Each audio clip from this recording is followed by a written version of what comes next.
authentic catering cuisines tailored to your needs. Whether it's pre-game meals for student athletes, fundraisers, weddings, corporate functions, CMJ Events LLC is your one-stop solution for exceptional service and unforgettable food. Our diverse culinary heritage means we cater to all cultural tastes, dietary needs, and food restrictions, making every meal uniquely yours. Let's make your next event unforgettable. Visit us on all social media at CMJ Events LLC or email us at cmjeventsllc@gmail.com. Also give us a call at 404-664-3882 so that we can start planning now. College football fans, a champion will rise in Atlanta on December 13th. MEAC champion, SWAC champion, the 10th Cricket Celebration Bowl, crowning an HBCU national champion. For event and ticket information, visit thecelebrationbowl.com.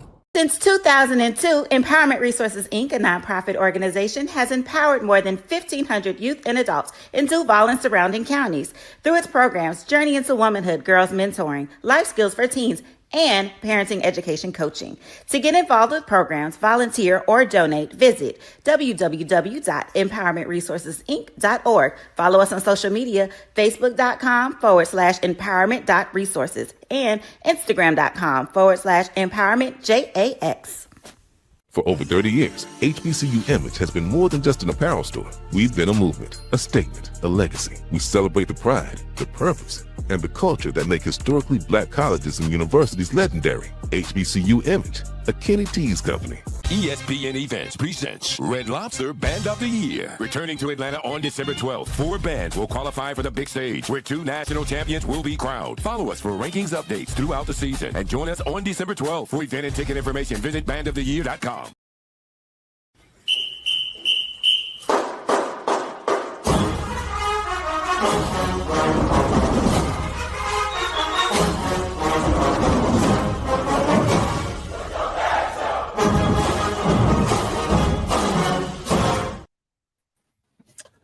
All right, welcome back to the O&G Strike Zone. As you can see, it's a full house of the friends, as Kelvin likes to call them, the FAMU Avengers. Did I say that right, Kelvin? Did I get the tag right? Yes, FAMU Avengers. You see, how you not see Iron Man up there in FAMU stuff? You notice FAMU Avengers. Come on, Nick Fury, get it right.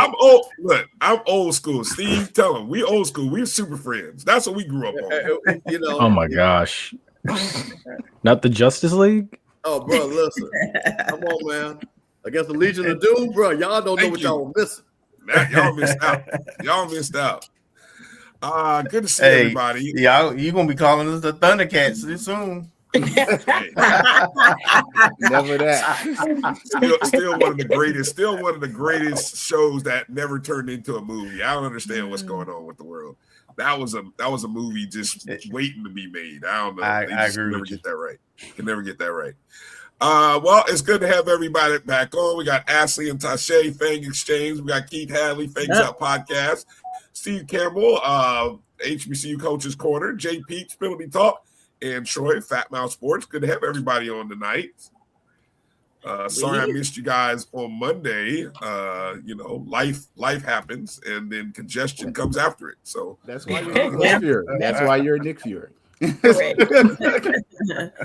It's good to have a guy like Keith who can run QB1 and run the ship and do everything. So again, if anybody missed the show on Monday night, it is available on the podcast platforms, actually probably all of our platforms as well. So I mean, you can find it. So yeah, I don't know if we look, I'll start by just saying I don't know if there's anything new or extra that you want to speak on that has happened in the past 48 hours since Monday's show, but I'll go around the horn and see if there is anything you want to comment. Here comes the water already. Ashley, are we getting prepared? You might as well get prepared. Anything you want to say or add in the past 48 hours that you didn't get in on Monday? Well, I would like to say that me and Tashay want to collectively make an announcement that we don't believe we'll need to be coaches next season. We are officially retired coaches. I won't need to be a wide receiver. Wait, retired? What? Wait. QB1, we are rendering our services in other areas. We put on a different hat because we think we might have it figured out. I was waiting for my letter in the mail for a scholarship offer, man. I was willing to go back. Yeah, be a better volunteer than the one you got. Recruiting, but as far as it's just been a lot to be the quarterback, the wide receiver, the coach. It's a lot. It's too much. Wow. We don't relinquish our coaching duties. So that's what I have for us. All right. Keith, anything you want to add? I mean, it's been quiet, I just need to make sure that whoever in our leadership, just make sure you pony up. Don't. This ain't time to p-foot around. Come with your wallet. Come with your pocketbook. You done paid other folks. Now it's time to pay the coach. Don't let other folks take what's ours. It's ours. It's ours.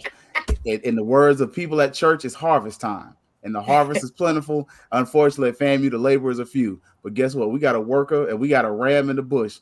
And I'm just saying, there's a ram that should be in the bush. I see what you did there.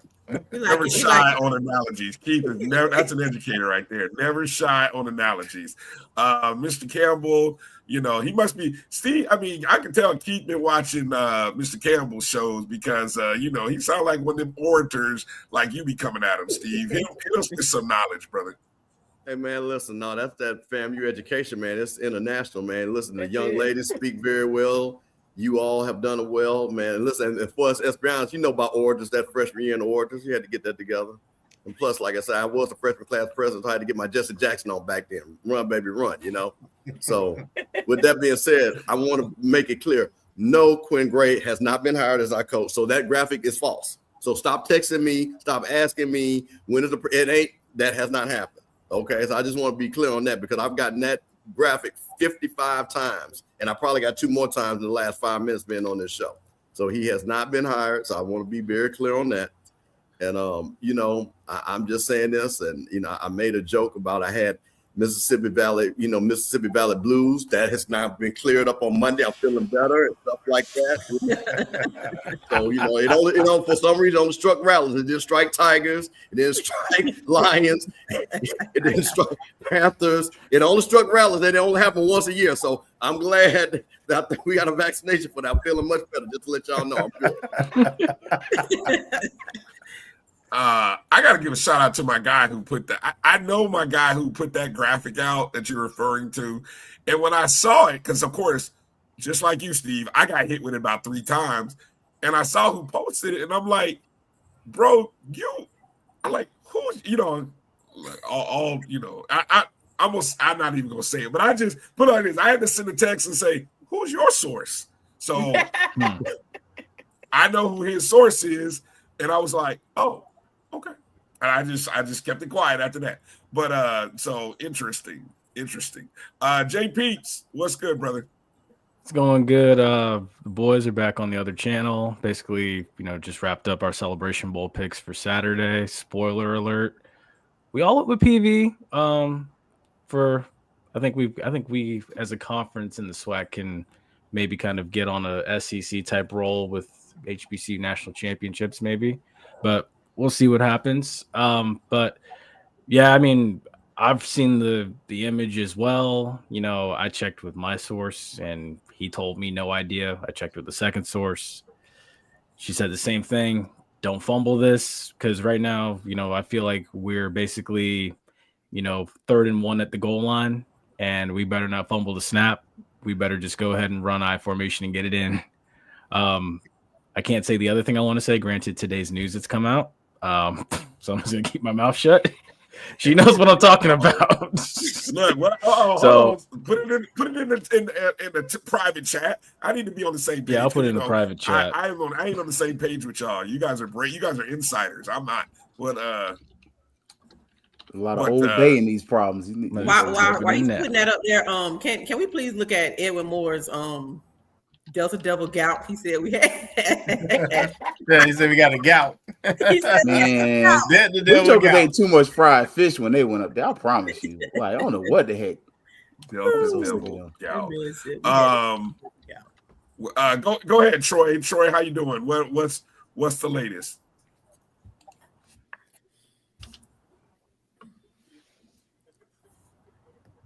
Wait a minute, did we lose Troy? Or is it me? I like to be clear. I don't know nothing about nothing.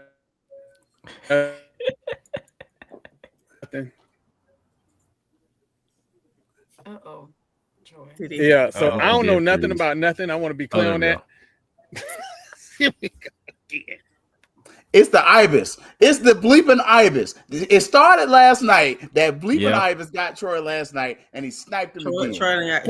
Somebody put Ed Reed up there in the chat, and that's who keeps sniping. He know he likes to boys. Somebody getting him. When you don't belong in the playoffs, Keith, something like that happens. I'm just saying. Anyway, I'm just saying. Yeah, Brian, you might want to check the private chat real quick because I did. All right, I got you. I said I typed. Yeah. Oh, yeah. Okay, yeah. Okay, yeah. Okay, good stuff. So we'll wait on Troy to get his. I know he'll jump in with his connections and things like that. Kelvin, do you want to show before we get into recap? While we got, I was going to be petty because I am an alum of Petty A&M. Can everyone raise their hands if they got the SWAC championship game correct? If you pick the correct outcome of the SWAC championship game, can you raise your hands? Because the cousins both said it. Only 4 out of 7 got it right. Hold on, let's see if Troy, are you there? I'm back. There you go. I'm back. We were just taking an informal poll. Who got the SWAC championship game right? That's all. Just kind of.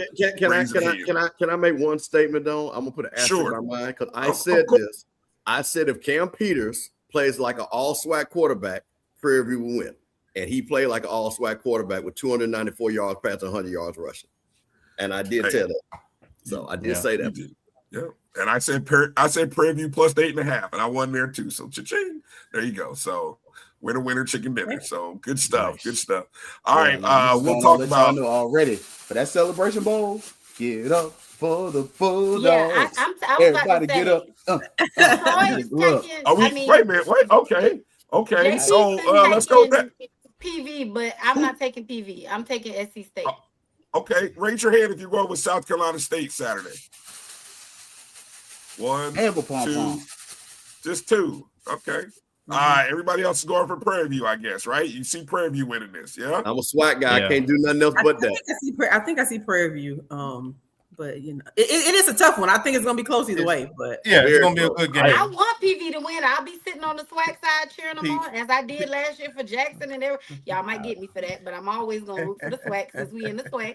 But I do think that Chinnis is gonna come back with a vengeance, and he ain't gonna go 2 times straight and lose. I got SC State by 3 touchdowns. Brian might have a graphic that says it's different. 3 is crazy. Brian might have what? 1 for the 5, 1 for the new. You may have a graphic that says different. She said that Chinnis ain't gonna lose twice in the championship game. Look at his postseason record. I know. But I got you. I know. But I got him. Yeah, I just. All right. Let me show the coaching graphic. What do we call this? The blind resume, right, Kelvin? Yes. So the blind resume. I'm gonna have to take the chat out here for a second. Let me see if I can get this to work the way I want it to work. Is it blind or this one was no? Let me see. Well, I'm pretty sure you'll be able to figure out. It ain't gonna be hard for you intelligent folk to figure it out, but it more so is. Let me see how the best I can bring this up. Okay, so to bring this up in a way that says, what do you value? Where candidate A, Coach A, with an overall record of 24-11, 20-4 in conference play in his first 3 years of coaching, right? Has managed to win 1 national championship, been to the conference championship twice, won it, 1 playoff appearance, and a 2-1 record. Coach B, 27-7 overall. And you can see in his first year going 500, 5-5, and then unbeaten in year 2 and 3, winning 2 Black College National titles, 2-0 in conference titles, but 0-2 in the playoffs in 2 appearances. Coach C, 30 wins, 9 losses. You can see he had a very rough year 1, but he turned it around in year 2 and 3. No quote-unquote national championship, although he came very close. Went 5-2 in the playoffs in just 2 appearances. And then Coach D with a 18 and 15 record, real rough first year, but rebounded quite nicely in year 2 and in year 3 appropriately. So we'll go down the line. I'll start at the bottom there with Troy. Troy, what do you value from this quote-unquote blind resume? So first off, I want to say being colorblind got somebody in trouble, and I can see what this is. I'm about to say I know exactly who I'm picking. So my pick is over there. my pick is gonna be the pick that I know boosters will donate for. So my pick is gonna be 1. Coach A. Okay. Well, but why? Because there's some coaches that have. So for context, this is 3-year period at Division II schools in similar conferences. These are real coaches, so it's apples and apples. But some lost their first year, lost badly. All of them had 500 losses except one. Is that a bigger value? Some had better overall records, but then some had better conference records, which is like versus like. And then some had championships in terms of HBCU championships and postseason wins, NCAA wins, and then some didn't. Right. So what stands out for you? What do you value? It's the overall improvement from year 1 to year 3. So year 1 and year 2 are very similar, but year 3 shows me that not only did he get it in the HBCU space, he got it on the national space. So if I'm looking for a coach to take Mother FAMU to the next level, I'm looking for a coach that is not going to be sweat good, but is going to be national good. Okay. Jay Peeps, how about you? What do you value when you look at this resume of 4 different Division II coaches? So maybe I was cheating a little bit. I did a little bit of research with this just now because as y'all saw me grab my tablet real quick. So for me, when I look at Coach A, I went back and kind of just studied through, the numbers and stuff, margin of victory, things like that. And, year 1, 2023 was what you would expect from a first year coach. Year 2, the numbers kind of, or the point average kind of went up there. It was a higher success rate, I should say. And if I'm not mistaken, I believe there was also a conference championship appearance that I saw here. Yeah. And then, you go to this season as well, then you start seeing again, the margin of victory gets even wider, an undefeated conference record once again. And then, of course, 1 losses to a Division I opponent. And then the other losses in the playoffs as well. So my thing, I'm like Troy. Who's the guy that's going to get you the most donors? Who's the guy that's going to, put you on that national stage and keep you there? Who's the one that's the most consistent? Granted, Coach B is also and C are also consistent too. But truth be told, and I want to say playoff records, but truth be told, I'm gonna go with Coach A. No favoritism or anything. No, none. Mr. Campbell. Listen, I'm gonna say this since it's like you could say some of this is obvious, but I don't see Atlanta. See, I know he ain't on there. Preach. So I don't. Since he ain't on there, then I'm gonna have to definitely go with A, because I know who A is, and I would definitely respect A. And I think, again, for me, A is one of my top 3. But again, I like that. I like that singing guy talking about the, Atlanta's, home of purple and gold. I need Atlanta to be the home of the orange and green. So I need that to be sung. But Coach A. Tashay. I hate when y'all do this kind of stuff to me because of what I am, my type A personality. Go ahead, be who you are. No, it's just, so for me, it sucks because I know who A is, right?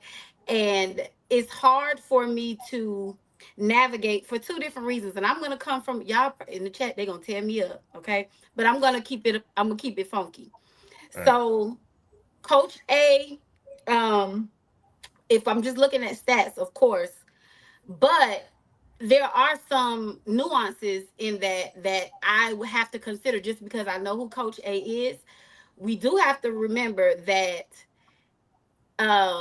Atlanta, Coach A, we weren't able to achieve when we had Atlanta, or what's the other, the shady one? Y'all know who I'm talking about. Yeah, y'all know who I'm talking about.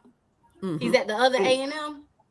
Okay. I see what you did. I see what you did there now. There's some nuances in the maneuvering of coaches and how we have Coach A to be where he is now this year, which I still respect what he did because you got it done, whatever. But, for that reason, I'm still going to go with A because, like I said, the nuances just with me knowing who it is. I believe that there is some Rattler, there's a need for some Rattler culture in the locker room. We need to get back to that. But I just think that it's hard to look at this just from straight data and statistics because there's a lot of nuances in all of these stats. So I'm going to just say that. I'm going to leave it at that. All right, Keith. So I know who Coach A is, but if I'm looking at straight records, y'all say what y'all want to, Bobby. I'm taking Coach number C there, boss. Call me Uncle Ruckus if you want to. No, go ahead. No, but I'm looking at the record, and I purposely did the joke because some of y'all gonna be like, "You just love the white man," and no, I don't just love the white man, but I definitely I like the white man. I like the white man. But I'm looking at that year one was what it was, but we also saw that man coming to brag, and he put a little scare into some of us. The year number 2, 7-1. Year number 3, 13-1. Last year 2 losses, my bad. And he lost the game in the playoffs. And it was a close game against Newberry, and Newberry gets a kickoff early on in the game. And he's shown that he can also recruit Florida very well. And he's taken talent that other coaches on this list have turned down and has made something out of it. He's taken controversial talent. That quarterback was controversial, like to the point to where Coach number A was told pretty much he couldn't take that quarterback. So imagine if Coach number A had that quarterback. Coach number A. So Coach number A. Look, I'm Tallahassee. I'm Tallahassee country like that. Oh my God. So I'm saying looking at the numbers, C, but knowing who A is, it obviously is going to be Coach number A. No, he said it again. I showed you on purpose. You did. On purpose. Ashley. Okay, if I can be objective with just looking at the numbers, right? Right. Coach C absolutely jumps out, right? And what I see is year one was, again, something you could expect from a year one. I like the overall record as well, although Coach A's record isn't way off, but I mean, it's still a better record overall. Then you look at like how they improved from year 1 to year 2 and then to year 3. To me, speaks to philosophy, culture, and recruiting, potentially, because maybe this coach came in and just had to take what they had in year 1 and kind of instill some things, and then kind of flip the room and instill culture, instill the boundaries of what their philosophy is. So Coach C jumps out to me. Off, and I don't like that national championships is at 0. I will be honest, because you want the trophy at the end all be all of it.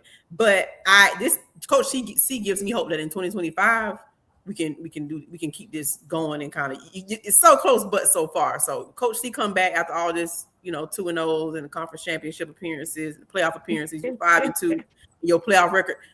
We're gonna give you a contract extension because you already in year 3. We're gonna give you your contract extension. We're gonna come back and we're gonna build on what we've already had. So I got a lot of faith in Coach C, and I like that overall record. I like to win. So Kelvin, I don't know. Does Gerald and Zach know something I don't know? I mean, what do they know? Right. What do they know? They know who each coach is, and so they know when someone is speaking and they thinking it's one coach, but it's not. I'm going to reveal the coaches. In the chat. Oh, well, I got you. And on the panel. Y'all go check the chat. Go check the chat, Keith, because yeah. Yep. Is that who it is? Probably. Well, Keith kind of insinuated. I'm gonna reveal it until I looked at the year. When I saw 2024, I realized I'm like, no, that's ATL Pro. That's not who I thought it was. Yeah. See, I like that. Yeah, I like that a lot. I like that. You did real well with the nuance. That Ashley. You did real well with the nuance. There's a lot more nuance that I got out of this in doing this project. But Brian, you go first before I talk about why I did it and reveal who the coaches are.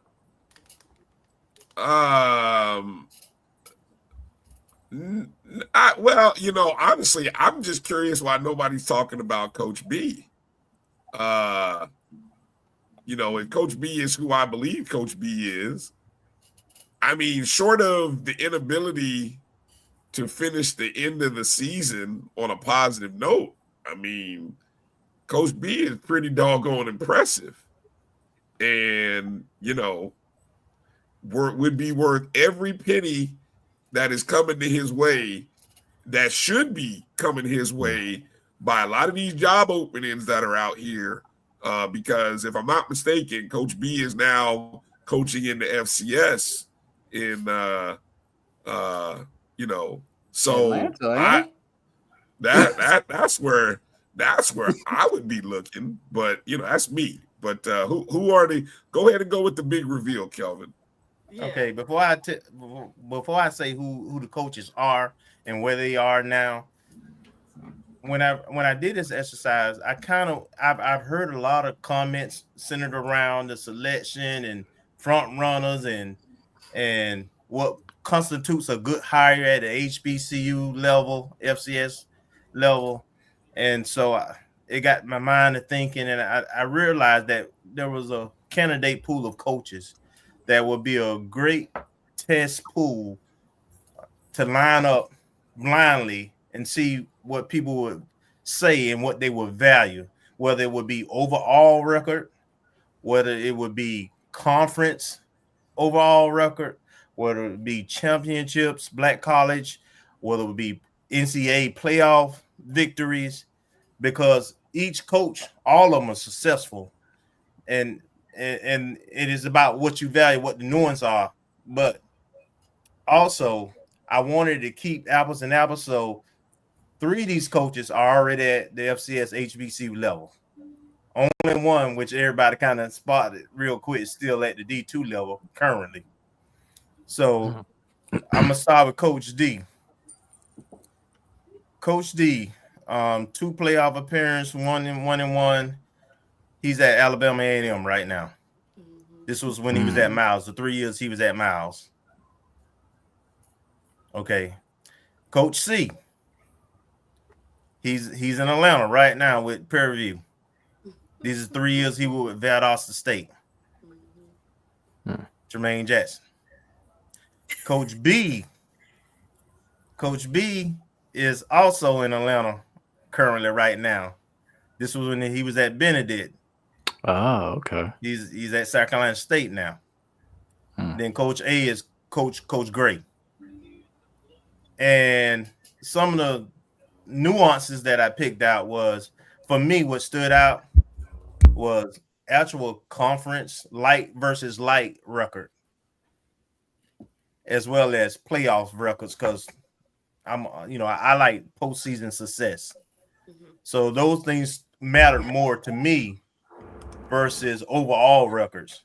And then Tasha started down a path about nuances, and I didn't want to make it too big and to go too much in the rabbit hole. But some other nuances was, well, one of the good things I thought was that almost all these coaches competed against each other at some point. Correct. Head to head, their teams.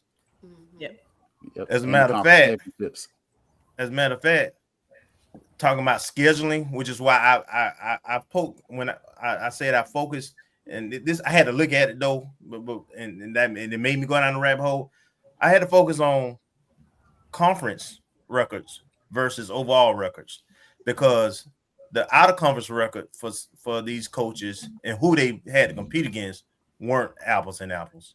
Right. But in conference, I think it was more apples to apples, and it shows their true coaching. And I just be real specific. So Coach A had to play Valdosta State 3 times, plus FAMU this year.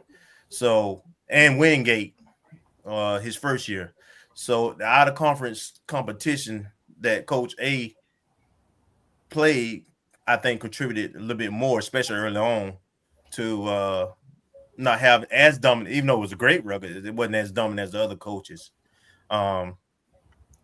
Honestly, when I did this, looking at it blindly, even though I knew who the coaches were, I agree Coach C probably had the strongest resume because they got the postseason wins and 2 conference titles and the best overall record of all 4.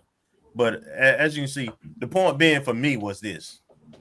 So we done seen 3 D2 coaches in the last 2 years, 2 to 3 years, leave Division II sides specifically, and one from the GSC, and take jobs with HBCU FCS schools, and 2 of them in the championship this year.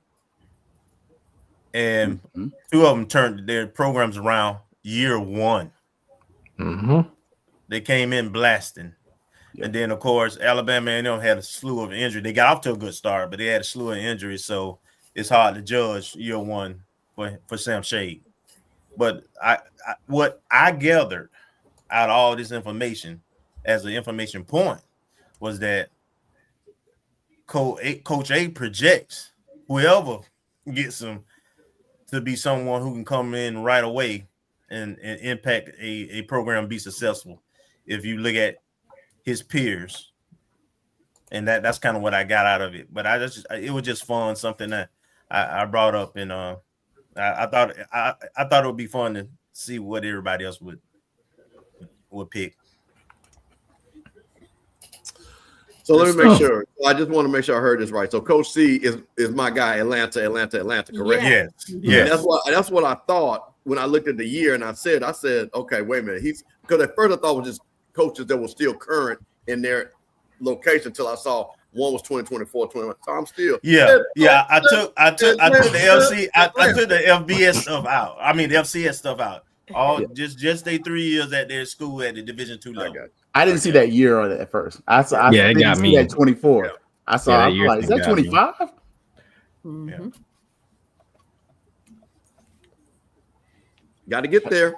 That's all I love that. But I think one of the things we often do is we discount the value of an HBCU experience. Like, we've just seen a former HBCU coach. Granted, he got fired. He just made millions of dollars, lost his job. 4 weeks later, he's at James Madison. His name is Billy Napier. Billy Napier coached at South Carolina State University. And they had an amazing offense that season. Parlays that into multiple opportunities to the point to where while he was at UF as the head coach, he gave Buddy Pugh credit and talked about how great of a coach he was and how great and how important that experience was. And then he goes and he turns that into the University of Florida. Granted, he didn't do the best job there, but it's UF. I mean, honestly, we ain't gonna go there because I really don't care about the Gators. But now he's at another school, and sometimes we discount how important these opportunities they are. And we spend so much time trying to say we only want somebody that look like this. And guess what? The people will come across your tracks, get a job at your school, use that as a launch pad and take that as an opportunity. We've seen that at Jackson State. We've seen that at South Carolina State. Hell, we've seen it at FAMU. And so we've seen where coaches will come there. Manny Diaz's son, was he not on the staff at FAMU? Mm-hmm. What did we not see Timmy Chang come over to Jackson State, be the offensive coordinator for quite a long time? And is he now back at his alma mater at the University of Hawaii? So HBCUs are a fertile planting ground.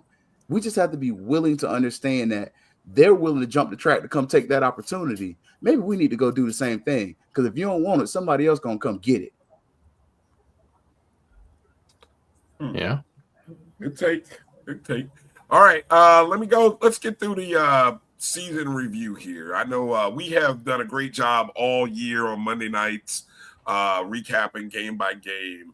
I'm not gonna, me. I can get long-winded about the season of the past and the highlights of the season. I don't think we need to relive we don't need to relive the details. They are a bloody mess.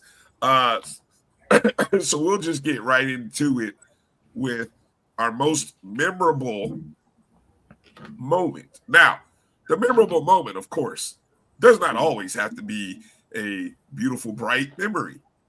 It's just titled Most Memorable. So, Ashley, you get to start first. What's your most memorable moment of the 25 season? Good or bad, right? Yep. Whatever's memorable to you. Just making clear my parameters before I say this. Oh, because now don't forget, there is worse of the worst. There is worse of the worst. So, that part does exist. I'm going to have to go with, if I pick one that just keeps jumping out at me at the moment, I'm going to have to go with the buzzer beater loss in the Classic. Oh.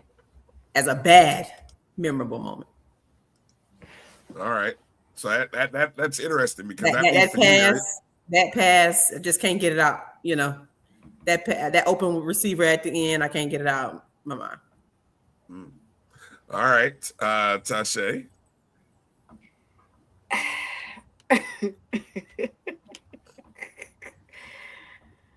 Most memorable moment, remembering that there's a worst of the worst. So I'm gonna save my memorable moment for the worst of the worst.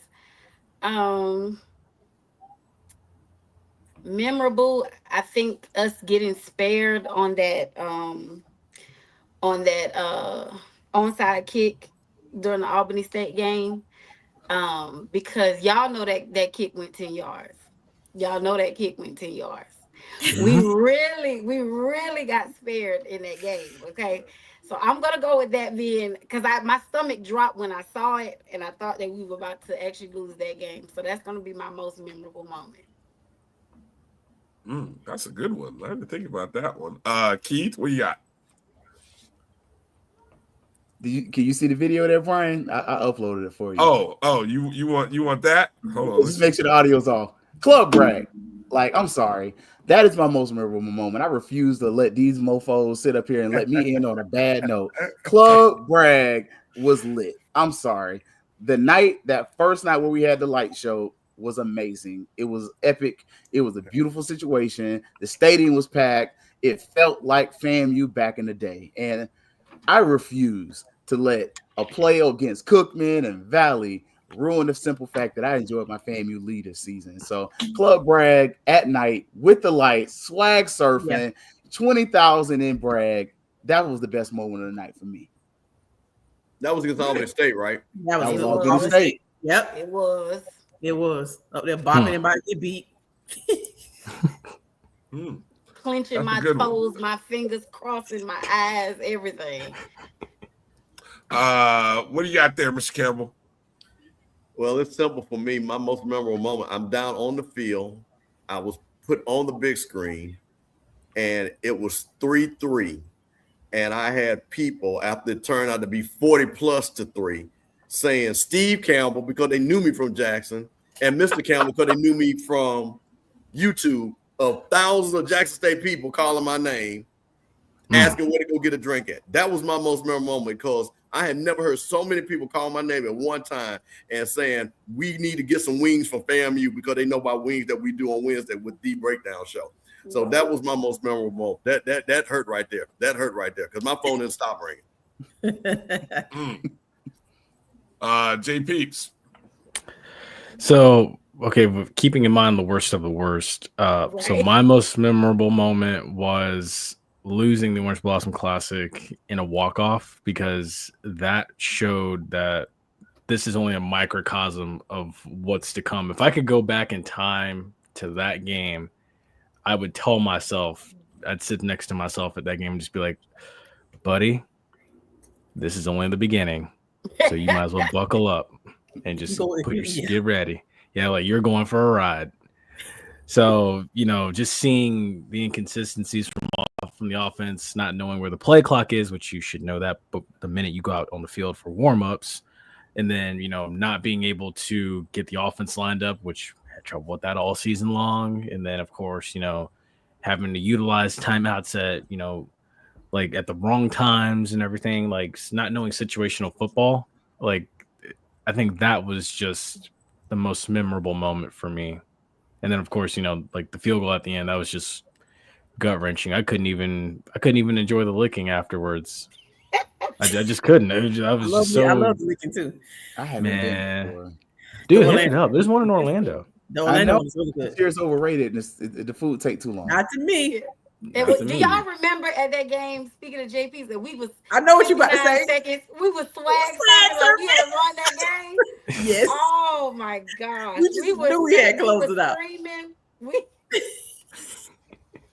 Absolutely. When I tell you a tale of things to come. Wow. Sorry. Troy, what do you got? I hate to go back to the Orange Blossom Classic. If y'all follow me, I had been screaming nose by 10 for 3 months. Yeah. And I was in them people's press box. Every time FAMU did something good, I was tap dancing. Every time Florida State did something good, I was showing out. I don't know why they ain't throw me out the press box. You was worse than Brian. Oh, I was way worse. I was way like Brian. I'm sure there's a video of me running out because I had got the scorers was like quiet please at that point. So it was the whole range of emotions, and then for the game to end the way it did, I think the moment for me was the open miss pass to the running back towards the pylon. I think that hurt me to my heart as much as I was celebrating. That right there hurt me the most because I felt like that would have sealed the game and I would have had a complete my teams won that weekend. Yeah, that was the moment for me. Kelvin, what do you got? I'm going to go with the Albany State game for the reasons Keith said. Number one, the environment was just electric. But the main reason I'm going with the Albany State game is because we needed a god doggone win. Yes. And we found a way to win. It took me off a suicide watch. I wasn't happy, but I was happy. Did you lose your coaching contract? He's just volunteering. I mean, we ain't fired all the volunteer coaches yet, evidently. Yeah. My most memorable moment is something that happened not once, not twice, but 3 times at home and had never been done in, I don't know, this century. With a belt. This century. EPA. We allowed 40 points. I mean, it's wild when you go. I literally went back through what little bit of archives there is to go back and realize that all had season never been done. I mean, we had some bad teams and bad coaches prior to, but never had a FAMU defense giving up 40 3 times at home. Mm-hmm. That was crazy. Yeah, that Crazy. See, I hate to hear what your worst gonna be then. Right. Yeah. Look, I thought Michael Irvin gave it bad to Dope, but man, FAMU, we was next in line right behind them Seminoles. Way Michael Irvin was swinging that belt at that stadium that day. We got it all season long. Got tired of getting whooped. Well, since I ended it, I'll start worst of the worst for me. Since you asked what could be worse, there is nothing worse than having to call a Hail Mary when you are beyond ecstatic and just thinking to yourself, there's no way that the one play, it's 4th and 9. There's plenty of time. They can get a first down. I'm thinking overtime.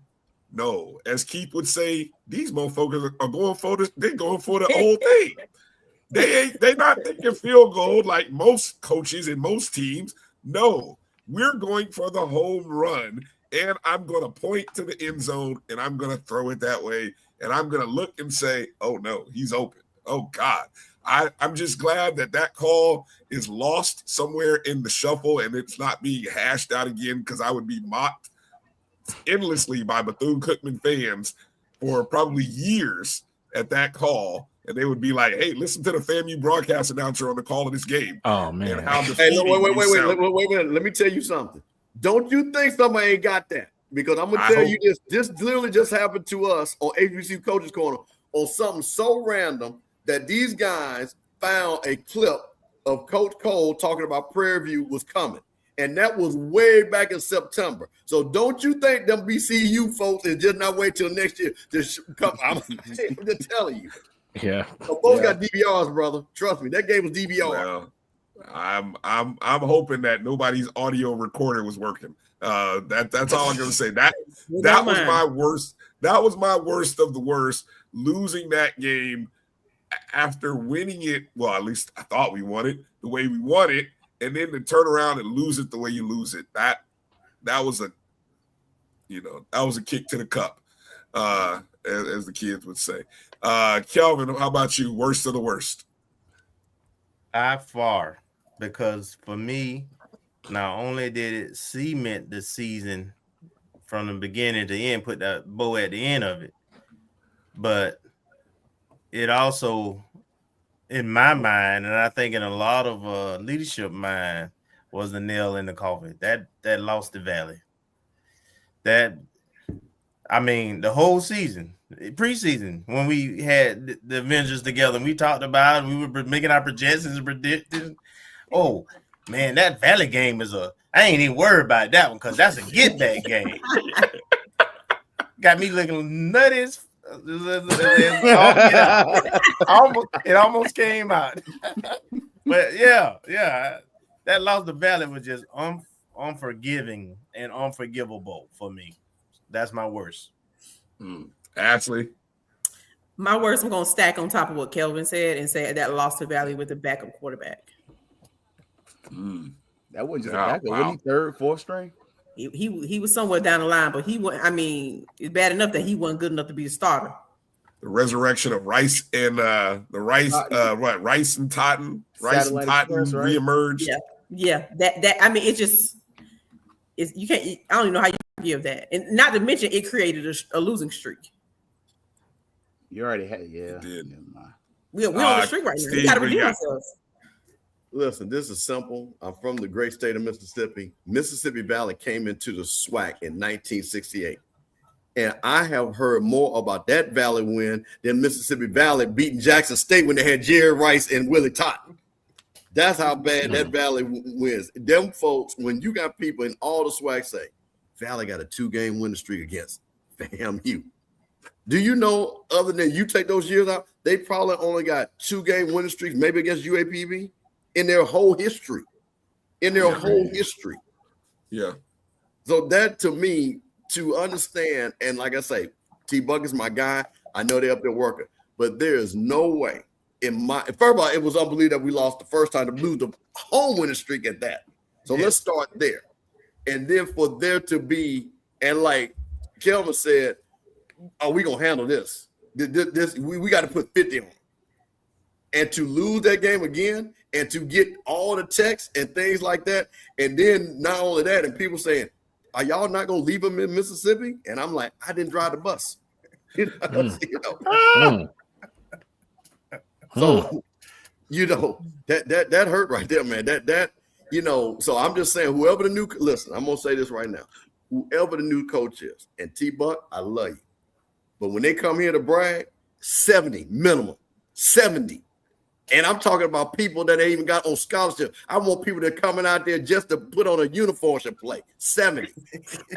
I'm serious, no less than 70. For real. Agree. I look, Jack State is my number one target, of course, because that's how you win the SWAC. But my second, 70. 70, point blank period. Because we got to dead that.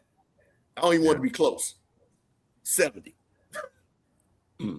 Tasha. Yeah. So my worst of the worst, Brian, of course, took it. So this is my second worst of the worst. I went to the game in Baton Rouge at Southern. Southern had won one game up until then. The week before, they had scored 3 points. And they came with a brand new coach, interim coach, with a new quarterback that they had not been playing the whole season, with the worst defensive line I probably have ever seen Southern have, and put 35 points on us. Yep. We literally got into a shootout with the worst team in Southern's history in the 76 years of the program. This is the worst record Southern has ever had. And with a brand new coach, 3 days old, the brand new interim tight end coach. He was a newborn coach. Newborn infant came and scored 35 points on us.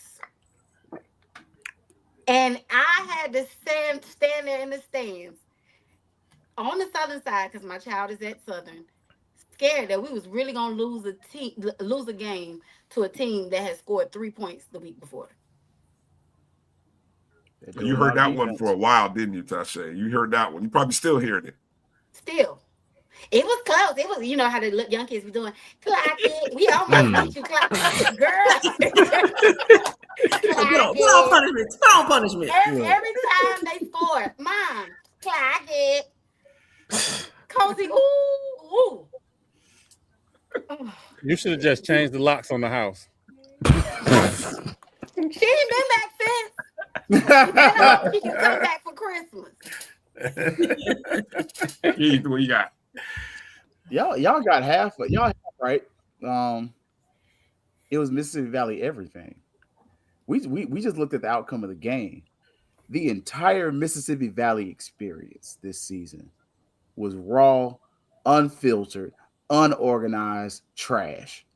From the game that didn't happen in Atlanta that should have happened to the game that did happen in Mississippi.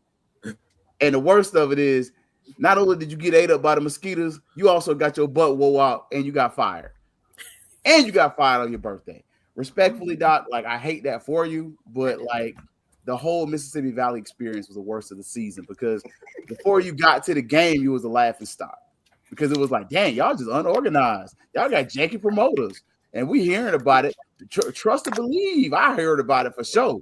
Y'all got janky promoters. Can't trust y'all shimmy boys. Y'all real shicey, ain't you? Y'all sneaky. No, we ain't sneaky. And then, never mind.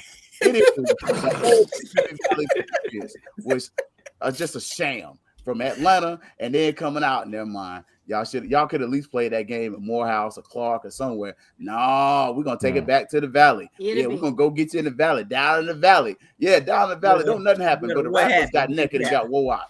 I'm sorry. No, the whole Valley experience all season. And don't forget, they hadn't scored an offensive touchdown in 4 weeks. They had not scored an offensive touchdown in 4 weeks and put 31 points on us. With a second string quarterback. And beat you on the same place you lost in the Classic on. Where they do that at? So the whole Valley experience. When you had the same defense. The whole Valley experience. That was the worst. From start to finish. Call sheet the same. Mississippi Valley, everything. Next year, you play that game in somewhere else. I don't need it in Tallahassee. I want it back in Bragg just so I get my lit back. But look, you can move that game to Jacksonville, Thomasville, something. But take that somewhere else. I need a new venue for that game next year. They sure said that defensive sheet said BCU. Oh my God. Jesus, boy, yo. Woo, Lord have mercy. Jeez, well, good luck following that, Troy and JP. Troy, what you got? Jesus. So for those that y'all know, I have been trying to be able to cover FAMU. Mm-hmm. Wait, but you gonna ask about that quarterback or what, Troy? You gonna ask about that quarterback or what? I have been trying to cover FAMU for 2 years. And through the grace of God, we got a guy in place to answer my emails. So this was supposed to be my exciting season. I had been talking noise on every platform. I came on this platform and said, bet your eyebrows. All that. And Mr. Campbell told me, he was like, Quinn Gray trying to audition for that job. It ain't going to be a blowout. He did say that. It's true. He did. I think him and Kelvin said that. Yeah. And we know you watched the platform. There was no excuse for a letdown. And I'm sitting on the sideline going, look at this mess here. Mr. Campbell. Somebody grandma, don't you? And he was. Because we was on the sideline with him a couple of times. Troy was distraught. They ran my man pressure up. They ran my boy pressure up. I believe y'all. There was a bomb that the whole stadium got quiet for 4 seconds. Wait, it was a bomb. Then there was another bomb because he hit the bomb on the same dude. Oh my gosh. 19 got burnt twice. Oh, here we go. Twice. Oh, Lord. No, I'm talking about the one RJ threw. Oh, the whole stadium got quiet. And I was like, this is going to be the start. And it never started. Never started again. The season went down from there. For me, the season went downhill from there. That was my moment. That 4 seconds of silence that didn't happen, that was it for me. What you got, J Peeps? Well, I would reference, RJ turning into Jamarcus Russell the last game of the season, I would reference, Colsey's inability to be able to realize an onside kick.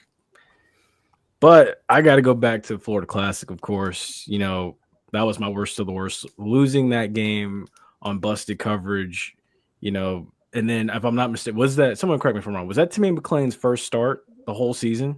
No. Not his first start. But he pulled him off the bench. He had been benched for like 6 games. Yeah. Wow. So add in the fact that also a journeyman had come into the game after multiple weeks on the bench. So it irritates me to see a defensive back knowing in crunch time where you're supposed to play deep, play your responsibility deep. Don't worry about a simple drag route or 8-yard crossing route coming across the middle of the field. You get burnt in the last 28 seconds of the game to lose it. That's just, it pisses me off. It just pisses me off. I've never walked out of a stadium so quick in my life with, I much like my 1-year-old nephew, I've never had a temper tantrum like a toddler before in my life like that since I was a toddler. I've never packed up a tailgate so fast in my life. I sent my family to go look at the vendors on Tampa Street, and they came back. They were like, wait, where's everything? I'm like, I packed it up. Let's go. Let's go. And they were like, we're not going to sit here. We can eat it at the hotel. Let's go. I was like, I am 38 hot. And I was just the whole ride back. I'm just sitting there. I'm telling my dad, I'm like, they got to fire him. They got to fire him. There's no way. You can't bring back garbage for another season. You just can't. I'm glad he's gone. I just got one thing. Did Jay Peeps go old school black mama? You ain't getting nothing to eat here. We got food at home. We leaving right now. I sure did. I sure did. His voice changed too. His voice tone changed too. I pack. It's it's a bad day when you pack up all the liquor and everything, and you put that you just put it away. Everybody's like, I can't get a drink. I was like, nah. You can drink it at the hotel. The bar's closed. Exactly. Now you ride with me. If you ain't ride with me, go ahead and stay. Do what you want to do. Oh, exactly. That's what I said too. We took 3 cars. I said, look, you better get in the car you came in. Ain't no room in here. I got food in the back seat. Hopefully you find a spot when we get back. Wow. Well, clip that, folks.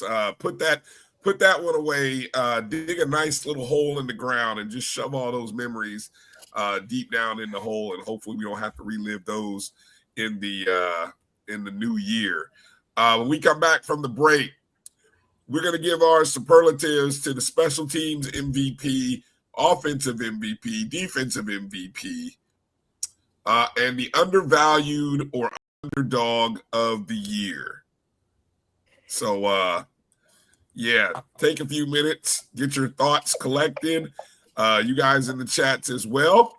And coming back on the other side after this break, more from the FAMU Avengers as we look to try to put a bow on the 2025 FAMU football season right here on the O&G Strike Zone. We'll be back in just a moment.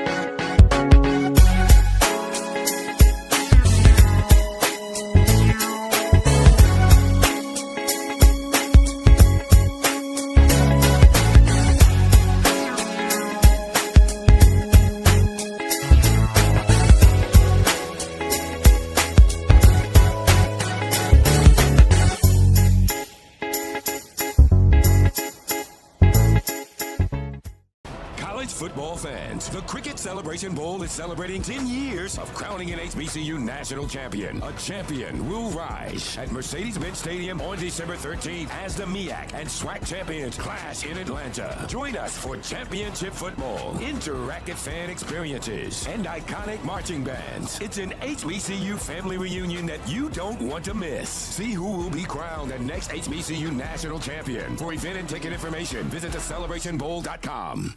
For over 30 years, HBCU Image has been more than just an apparel store. We've been a movement, a statement, a legacy. We celebrate the pride, the purpose, and the culture that make historically black colleges and universities legendary. Whether you're a student or a lifelong supporter, our gear lets you wear your HBCU story with confidence and style. Because when you wear HBCU Image, you're not just wearing clothes. You're wearing culture. You're wearing pride. You're wearing purpose. HBCU. With over 25 years of serving our communities, Destiny Financial Services, a division of Global Life, is here to help you and your family through difficult times. From cancer care to accidental industries to cardiac care, we all know that there are times that you can't control what happens in your life, but you can be prepared to weather the storm when it comes. Call DFS at 877-300-8269 or visit the website at www.globelifeinsurance.com. That is 877-300-8269, or again, the website at www.globelifeinsurance.com. ESPN Events presents Red Lobster Band of the Year, a title reserved for elite HBCU marching bands. A season-long competition that culminates in Atlanta on Friday, December 12th. Drum majors, percussion, drill, auxiliaries, musicality. All aspects will be examined by the toughest judges in the world of college bands. 4 will qualify for the big stage, where national champions will be crowned. Follow us on social media for rankings updates throughout the season. And join us in Atlanta on December 12th for event and ticket information.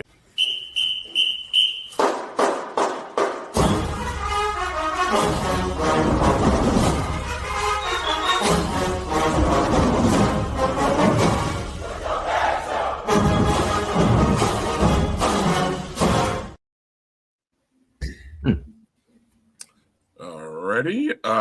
There we go. All right. Welcome back to the O&G Strike Zone with our FAMU Avengers Wakanda, as Kelvin would like to call our group. The 2025 FAMU football season recap has mercifully come to an end. Our first, I would say, our most disappointing year since becoming a member of the SWAC, without a doubt. Yep. So, yeah, we'll see, and we're looking forward to hopefully seeing what the new coaching situation looks like going into next week. Hopefully, next week we'll see what happens. Anybody want to take any over-unders on Monday, Tuesday, or Wednesday? No. Ooh, nobody's feeling froggy, huh? Let me see. Look at the calendar here. No, don't do it. Don't do it. Don't do it. Monday. We did at the beginning of the season. I'm going Monday. We had all them ambitious picks. Let's not do it.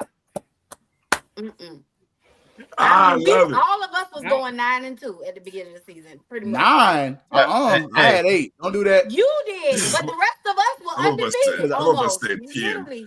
Some of us saw 2 seasons. I said before was 8 and 4. We was definitely going at the beginning of the season. We were going to defend Bragg at the beginning of the season. Baby. Yeah. We did defend Bragg. Them other jokers didn't defend Bragg. We did not.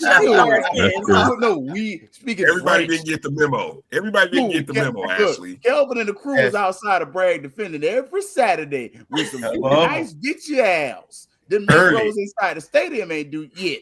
Early. This is the first time. Out of all the times I tailgate at Bragg, we usually have later games. There was twice this season that I came and set up the tailgate at 8 in the morning. This was the season I did it. But as Tasha, to your comment, all I'm gonna say is, as they say in basketball, shooters shoot. I'm gonna keep shooting. There you go. Thank you, Gail, for reminding us. We could have avoided Valley had Kelvin just stuck with Gail's plan of only prayers, but no, Kelvin said, let's do bold predictions. Shoot. All right, so shoot. You know what? Okay. Boy. I'm gonna take a bold swing here because I've been saying for a little minute here, it's gonna happen either before the Celebration Bowl or after. If it don't happen in the next 24 hours, I'm with everybody else. It's probably gonna be Monday. I got Friday.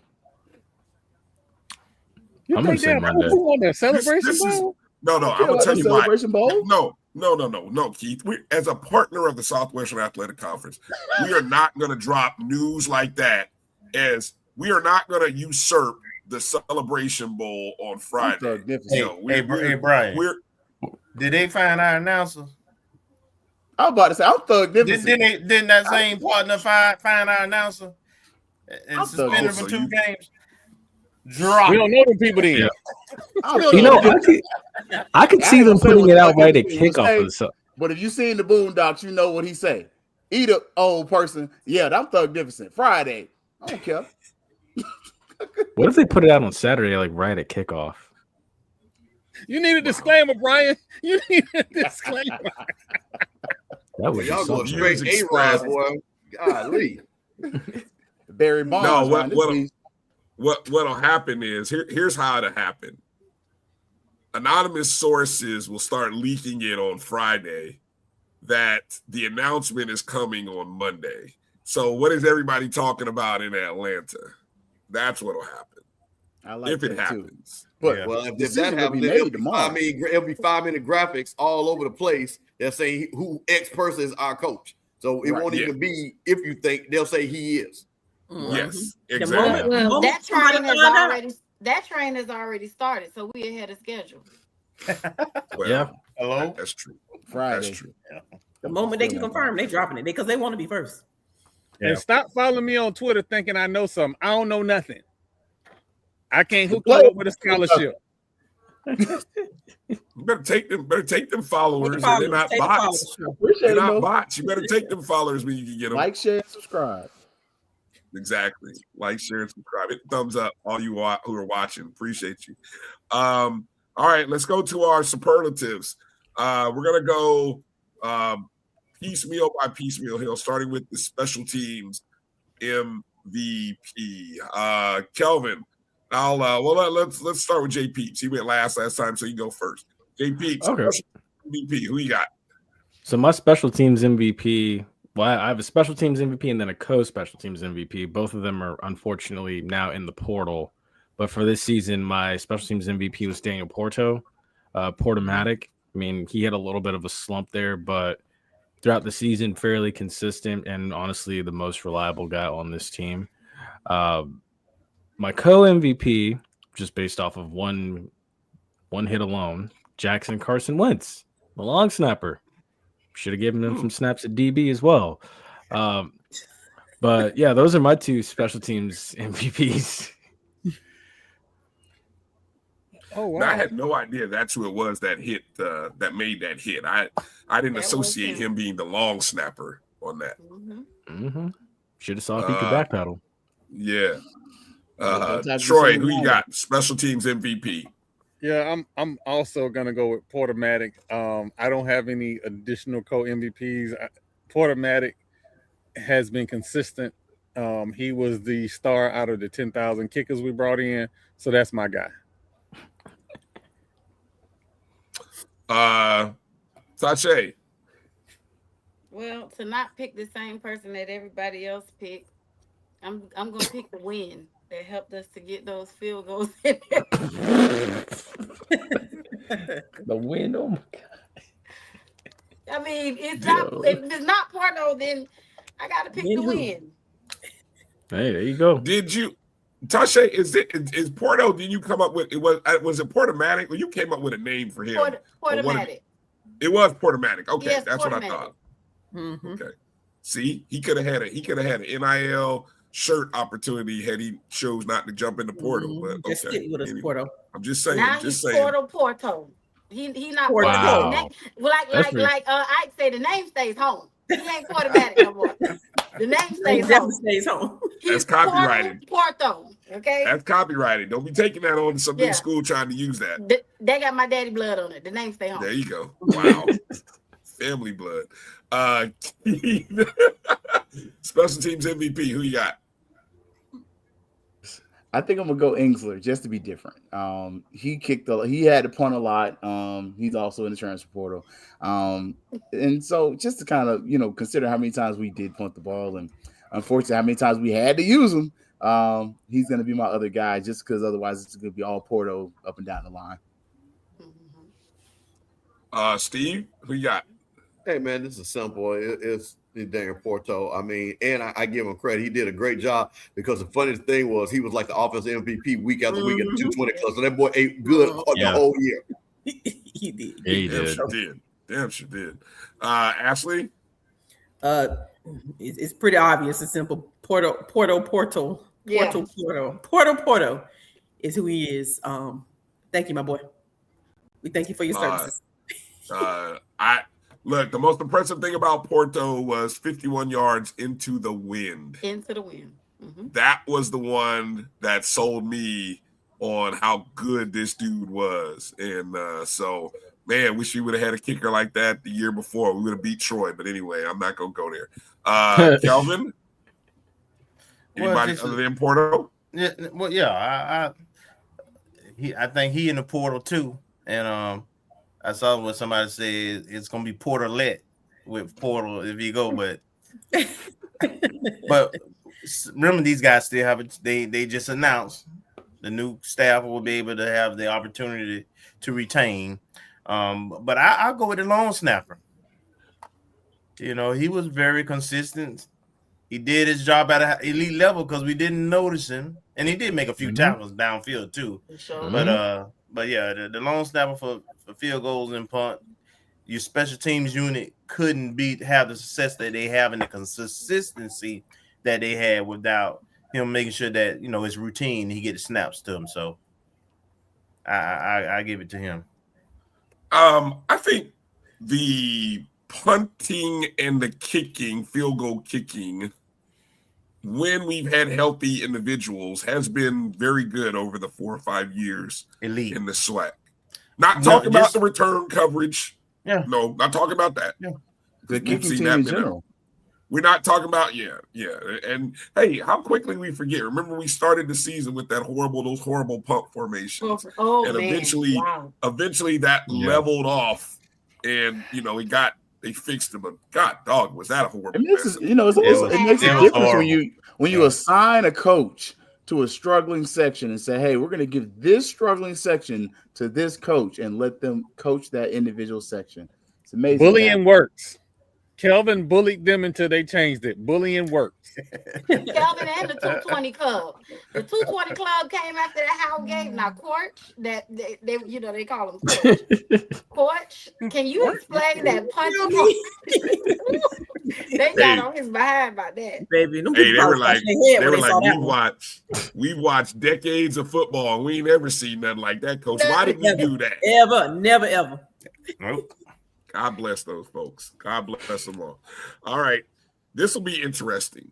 Offensive MVP. Lots of interesting choices you could go. I don't think we had one person make all SWAC. Well, I was going to say we had one person make all SWAC. That was Ashton Grable. It'll be interesting to see where we go. Let's start in the upper right corner. Ashley, we'll go to you first. Offensive MVP. I actually have two people in mind, but I'm going to side with this person. And it's going to be Porter. He scored enough points to win some games. Yeah, makes sense. Wow. Okay. He scored a lot of points for us. He saved the day a lot of days. Thank you, my boy. Again, we appreciate your services. I ain't gonna lie, I did not expect that, but okay. That wasn't on my bingo card. That wasn't on my bingo card. I took a shot at you if you had that on your bingo card. If you really sit back and think about it, you're right. The game we won. Who? You're right. About 12, 15 points was from Porto. It's petty, but it's fair. Mm-hmm. All right. I ain't saying it's wrong. I'm right, but it's right. You're right. He scored all the points in the first quarter. Yeah. Hey man, this is one of those things that me and Keith sat and I asked this question for a young man that basically played half the season. It was Jamal Haley, because we was like, bro, where was this cat at the Howard game? Because the thing about it, he scored the most touchdowns. He scored 8 touchdowns, had over 500 plus yards. And I just think, again, we could have seen some Ahmad Miller type numbers if that kid had played, and all of a sudden we discovered him when the season was over, which was crazy. Because he was a third back at the beginning of the season. Yeah. Right. Yes. And just get no carries in the first 3 games, basically. Not really. Mostly like little baby Haley is in the little baby saying she wants to see more, but he's in the portal. Not a he's planning. He's planning to get in the portal. Yes, none of them are in yet. None of them are in officially, but he plans to. He's announced. Not a surprise. Go ahead, Keith. I'm gonna shock y'all with this one. And it's off of pure numbers, honestly. RJ. Look, I had to say it's all pure numbers. I was not impressed, especially at the beginning of the season. But by the end of the season, excluding that last game where he finally threw them 3 picks, which I was waiting on them picks, he actually has good numbers.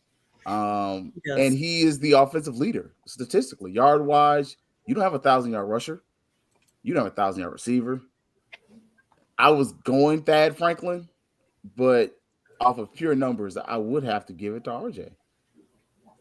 Keith, you're the same guy that was beating him up.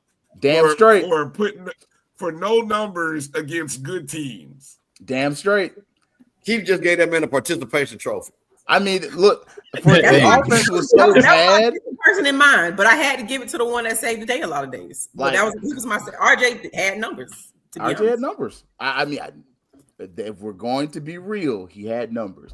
I was leaning Thad Franklin, because Thad had some numbers too. He still hit 800 yards, and we didn't use him worth a damn. Like you almost yards per carry. Yeah. We did not. But honestly, Thad should have had 1,000 yards, but we didn't use him right.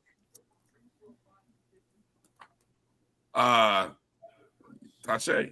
Wait a minute. Wait a minute, Keith. You slick son of a gun. Let me tell y'all something. I just know what you did there. What do you do? What do you do? My family is a member of your bond. See, he went with his frat brother. See, he trying to be slick. You almost did that too there. Bro, I was going to say that. I was going to say that. You know what he just did, right? No, bro. Yeah, I know he let you get away with that. See what you did there.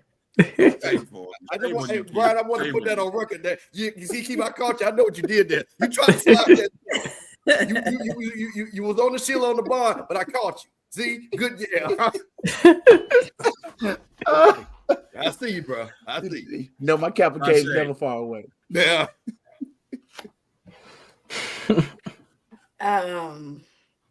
Yeah. Well, don't hurt yourself now, Tasha. I know it's tough. I'm gonna give it to I'll give it to I'm gonna give it to Thad. I can't. I'm just go ahead and give it to Thad. Who's the second and third choice, Tasha? I'm just curious. That's where the more interesting story lies. Come on now. Hey, Tasha, the struggle is real. I'm gonna say what you may not. Oh, it is. I'm gonna give it to that. Just because he dealt with some injury, he had turf toe early on, and then I don't think that he was used properly, and even with that, he nearly ended the season with 900 yards. When we needed a few the 2 or 3 explosive plays that we had on the whole season. Between him and Haley, provided that, gave us that little boost. So I'm gonna go with that. Reluctantly, I'm gonna go with that, but I'm not gonna say what I want to say. What you want to say? Don't worry, I said you'll say it. About to say none of them should have got it if we saying offensively, but that's what you want to say. That's okay. Wow.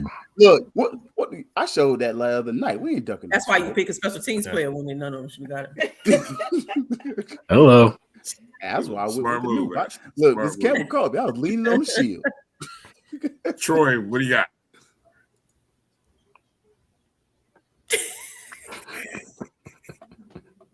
Yo, mute. You all right there? You all right?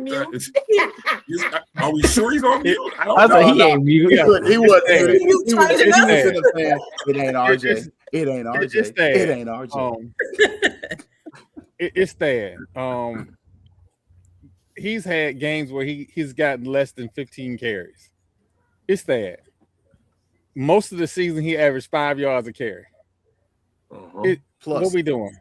My best video at a game was him scoring a touchdown running right at me. It is Thad. Well said. Well said. Go ahead, JP. Yeah, so for me, I got to go Thad Franklin as well. 838 yards on the season, was 7 TDs, 7 rushing TDs. Had he not had the turf toe, like we mentioned, had he, been used properly, I think he could have had 1,000 yards for the season. Easy. Yeah. Mm-hmm. I mean, and we're still waiting to see a FAMU running back for the first time in like years rush for 1,000 yards. So I got to go with Thad Franklin. I think he honestly right now also is the most pro ready guy on this offense in spite of such a bad season. And that being said, also, I'm curious to see where he lands, whether it be, getting drafted, whether it be an undrafted free agent or, a mini camp invite. So, yeah, I'm going with that here. Offensive MVP, because, outside of Daniel Porto, just move on. I'm looking up something. Kelvin, you got yours ready? Yes. Go ahead. I'm gonna let you go. I was looking up something here. So I'm gonna say what somebody else wasn't gonna say. I don't give a damn about stats. I spent half of the season cussing that joke out, man. Trying to get Jet started, man. Them are empty stats for me. So who I will go with is the tandem of running backs, both Haley and Thad, because they were consistent. Our wide receivers, remember earlier, was dropping passes, running wrong routes. It was offensive line was bad. The running backs were the only one that were fairly consistent the entire year, and they didn't have any mess ups on or off the field, right? They just kind of went about their business. They didn't complain, and when they weren't getting carries, they didn't get down.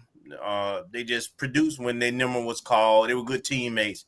So Jamal Hill and Thad, frankly, are my definitely my offensive MVPs. And though the quarterback had some stats, man, I mean, he's in the Porter too. That's okay.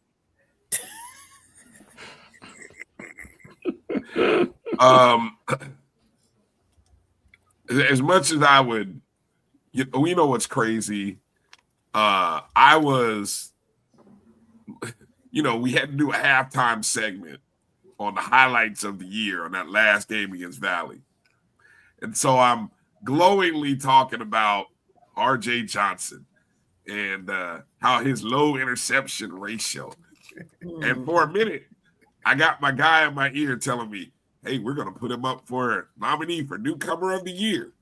I'm like, yeah, you know what? He could possibly get it. And then all of a sudden, the second half happened, and those turnovers just glaringly just pop out, and we lose.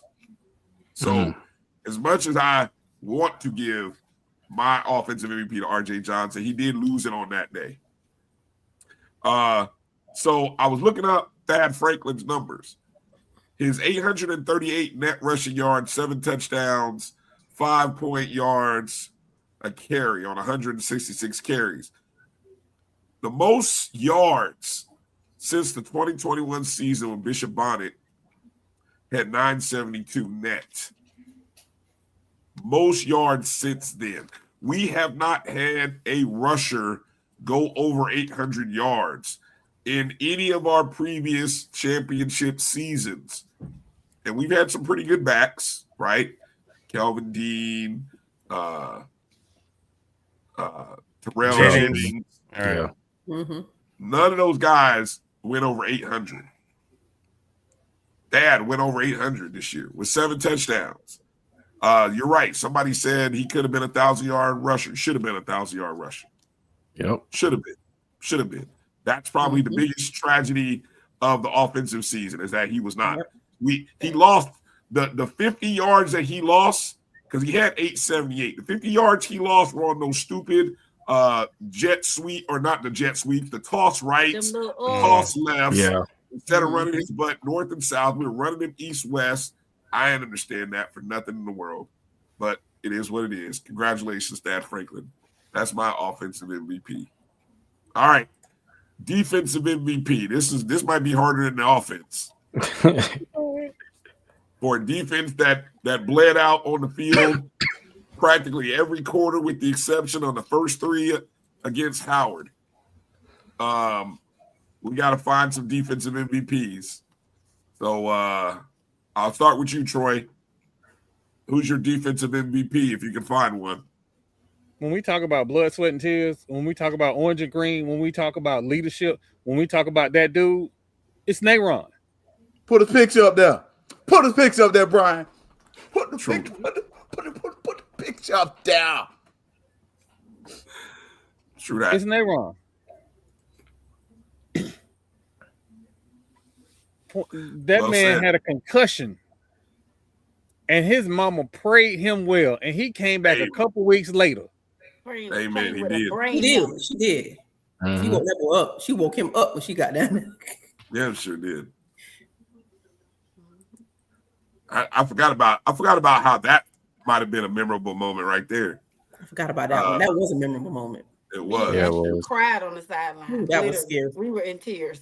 That was scary. Who you got, Campbell? Hey man, it's simple. It's Nayron, and he was the heart and soul of that team, and he was one of the few guys that understood what being a champion was. And what was most frustrating, as somebody who breaks the game down with coaches, he was the only one that Coach Cole never said he ain't supposed to be where he's at, ever. And we broke down all the when those games are bad. And you know, Keith, we had Coach Cole on. He never ever said Nayron was out of place, and Nayron was always looking at the guy like, "Why are you not in place?" Mm-hmm. I don't know how many times we saw that, even on that the Valley game and on the Bethune-Cookman Florida Classic game. Nayron was like, what are y'all doing? So I mean, for that young man, you know, he is. I always tell people there's a difference between being a Florida A&M football player and being a rattler. Nayron Jinx rattler. Mm-hmm. Yeah, that's a fact. Let's see. Go ahead, Tasha. Yeah. So since everyone said Nayron, I'm gonna go with my girl Aretha Franklin. Gowns, beautiful gowns.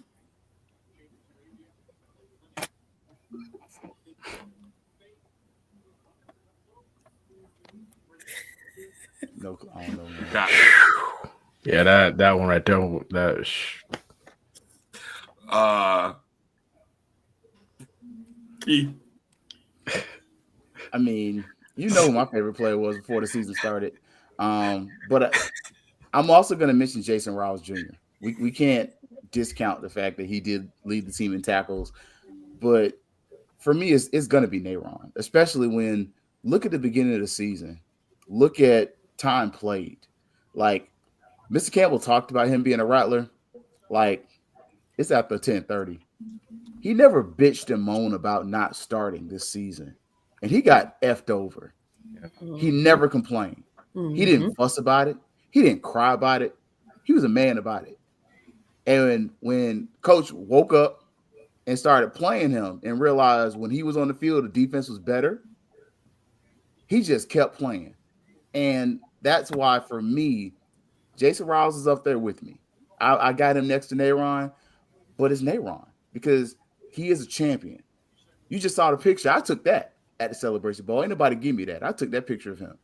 But he did it with pride. He graduated. He's a J school graduate. Go look at the man's Instagram page. The Rattler pride hit different. That's somebody in 10 years I would love to see coaching at FAMU. Mm-hmm. Yeah. I would love to see him on the sidelines of FAMU as a defensive coordinator because it hit different and it hit where it was supposed to. And that's somebody that when the Fang Exchange puts him in front of you, the alumni get behind. Much to what what he was in the previous segment, the previous segment, when he's saying, hey, stop hiding these players in the post game and not bringing the players to us. You bring guys like Nayron to the public. You absolutely so that, hey, this is who you're supporting. This is where your Fang Exchange dollars are going. Because after the game, when we lost, when we got apologies from coaches, and when we didn't get press conferences from coaches, we got apologies from Nayron Jenkins. Whether the internet was good or bad in Mississippi, we got a, hey, Rattler Nation, we let you down. Yeah. And that's from a senior, a Celebration Bowl, a champion. That's why he's my defensive MVP. That's it. One of the biggest mistakes I think Colsey made was trying to isolate his players from the public and the media, when in fact he should have been letting guys like Nayron Jenkins come to the pressers and speak, because he is that passionate guy. He, guys like him and Grable, I mean, let those guys come out to the public. I mean, they're seniors. They know what it's about, right? Let them guys be out there and speak. I know you're hiding all these other guys and trying to control the message, but anyway, what's done? Not just that, Brian. To that point, though, we earned that. Like, miss me on some of this other stuff. We protected that as the media in that room this year and last year. I, for one, protected that. Go catch that Alabama A&M post game. What you don't know is I cut off the audio early. And it's for a good reason. What you don't know is last year, Daniel Richardson walked in the room, had some fun. He was loosey-goosey. Hey, bro, we got you. Ain't nothing you said. You're good. We're going to protect you. So when you've got a media that said we will protect the players, bring the players to us because we've earned that right. I don't deserve to be in the media room, but what I have done and what we've established is, hey, we're not going to screw you over. And if something's not supposed to be said on camera, one, we won't record it. And two, if we do record it, we'll clip it and cut it out. Whoever the next coach is, you got a media room that gives a damn about FAMU. And honestly, you could thank Joshua Padilla for that. You could thank St. Clair Moraine for that. You could thank Vaughn Wilson for that. And you've established that. They trained us. I'm not a trained media member. I'm a historian. So I'm just there to document shit. But when you sitting up there hiding players from us and we've shown we'll protect you and them, bro, that's a disservice, man. That's messed up. Mm-hmm. You don't do that because then the Rattler Nation don't trust because they don't know, hey, we there to protect. We're not trying to mess you over. We're not trying to get you fired. We want you to win. But bring the players to us so that we can help you build a relationship. That's what we're here for. Well said. Jay Peeps, defensive MVP. Yeah, that's real. That's real. So one thing is I will give Nayron his kudos. I will say, always a positive guy, always a great locker room guy. From what I can just look at him and tell he's a great locker room guy. Some guys just have like that it factor to them. And he's definitely that, like even when we had him on Wednesday back over the summer, like leading up the day before the spring game or the week of the spring game, he was just so excited about all of his teammates that had came in from the portal, certain players that were, returning and stuff. Like he spoke so highly of each and every one of them and the expectations for this season and everything such as that. So, kudos to him. He is 100% a Rattler and has my respect. He's always welcome back on any of my platforms. But with that being said, yes, he's a great player. But at the same time, I'm going to give my defensive MVP this season to Jason Riles because of the fact that, I always saw him flying around no matter what the score was until they pulled him off that field every game. I saw him trying to be a captain of the defense coming in because he knew Kenwick Thompson's philosophy and what, him and Colsey wanted to do, even though it wasn't necessarily the right thing all the time. But he did his best this season, because I sit not too far from behind the defensive bench. So, every time that him and Justice Cross would come off the field, they're the two that are not sitting down. They're the two that are always, buried in those tablets. Looking at those tablets, trying to figure it out, what's wrong. Like that Albany State game, as much horror stories as we have from it or as much good as we take away from it, I think back to that game. That was the one in particular where those two, him, Justice Cross, Nayron, they did not sit down on that bench. They constantly always trying to juice guys up, keep the energy up, trying to let them know, look, we need to get a stop. They've done their part, especially when Jet came in because Lord knows we needed him to make a play. Jason Riles was the same one saying, come on, we got to make a stop now. They've given us a window. They gave us our wind. So yeah, that's my defensive MVP for this season. Nice. Ashley. So in the words of Minister Vashawn Mitchell, I searched all over, couldn't find nobody. I looked high and low, still couldn't find nobody. Oh my God. Nobody greater than Mr. Nayron Jenkins. And for all the reasons that you all have said that I don't need to repeat tonight, Mr. Nayron Jenkins is my defensive MVP. The 45. Well said. Well said. I will just share what's so cool about Nayron. And I don't know when you all first encountered Nayron. We were fortunate enough to have Nayron on our show as part of a story we did in the spring before his sophomore year, I think it was, Kelvin. Yes. Where he and a teammate were going on an FCA missions trip. And it was the story, I don't know whether it was Gerald who wrote the story or Vaughn or maybe probably Gerald. But, you know, we had them on the show. Either Kelvin or Marcus was like, hey, let's bring these guys on the show. And they were, you know, young. I mean, they've only been in the program for like 2 years. Nayron had been, right?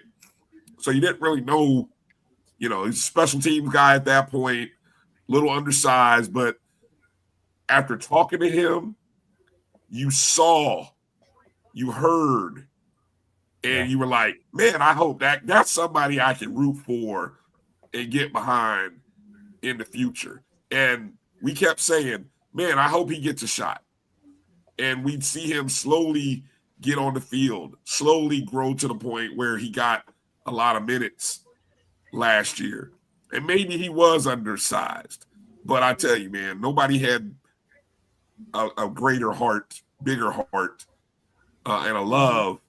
And so, I'm with all of you, or those of you who said Nayron as well. What do you got, Kelvin? No need to prolong it. Nayron by a landslide for all the reasons that everybody stated. He represents what a rally is on and off the field to the highest level. Yes, indeed. Yes, indeed. And I know we all know Nayron is graduating on Friday. Mm-hmm. And so we say congratulations, salute to Nayron and all of the graduates, all of the guys who is graduating. Dad is graduating as well. Gassett is graduating. Good. Congratulations to all those guys who are about to graduate. All right, the undervalued or underdog of the year. Roof. Undervalued or underdog of the year. Troy, we'll start with you. What do you got? I've struggled with this. And I'm about to floor everybody, but remember, I come in peace. Marva Johnson.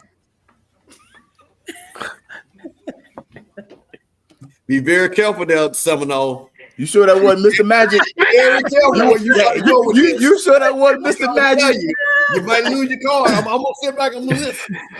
You sure that wasn't Mr. Magic? I'm just saying. Voila, magic. Mr. Magic is saying he's behind so many times. It ain't funny. I tell you, that's the athletic director that keep on giving.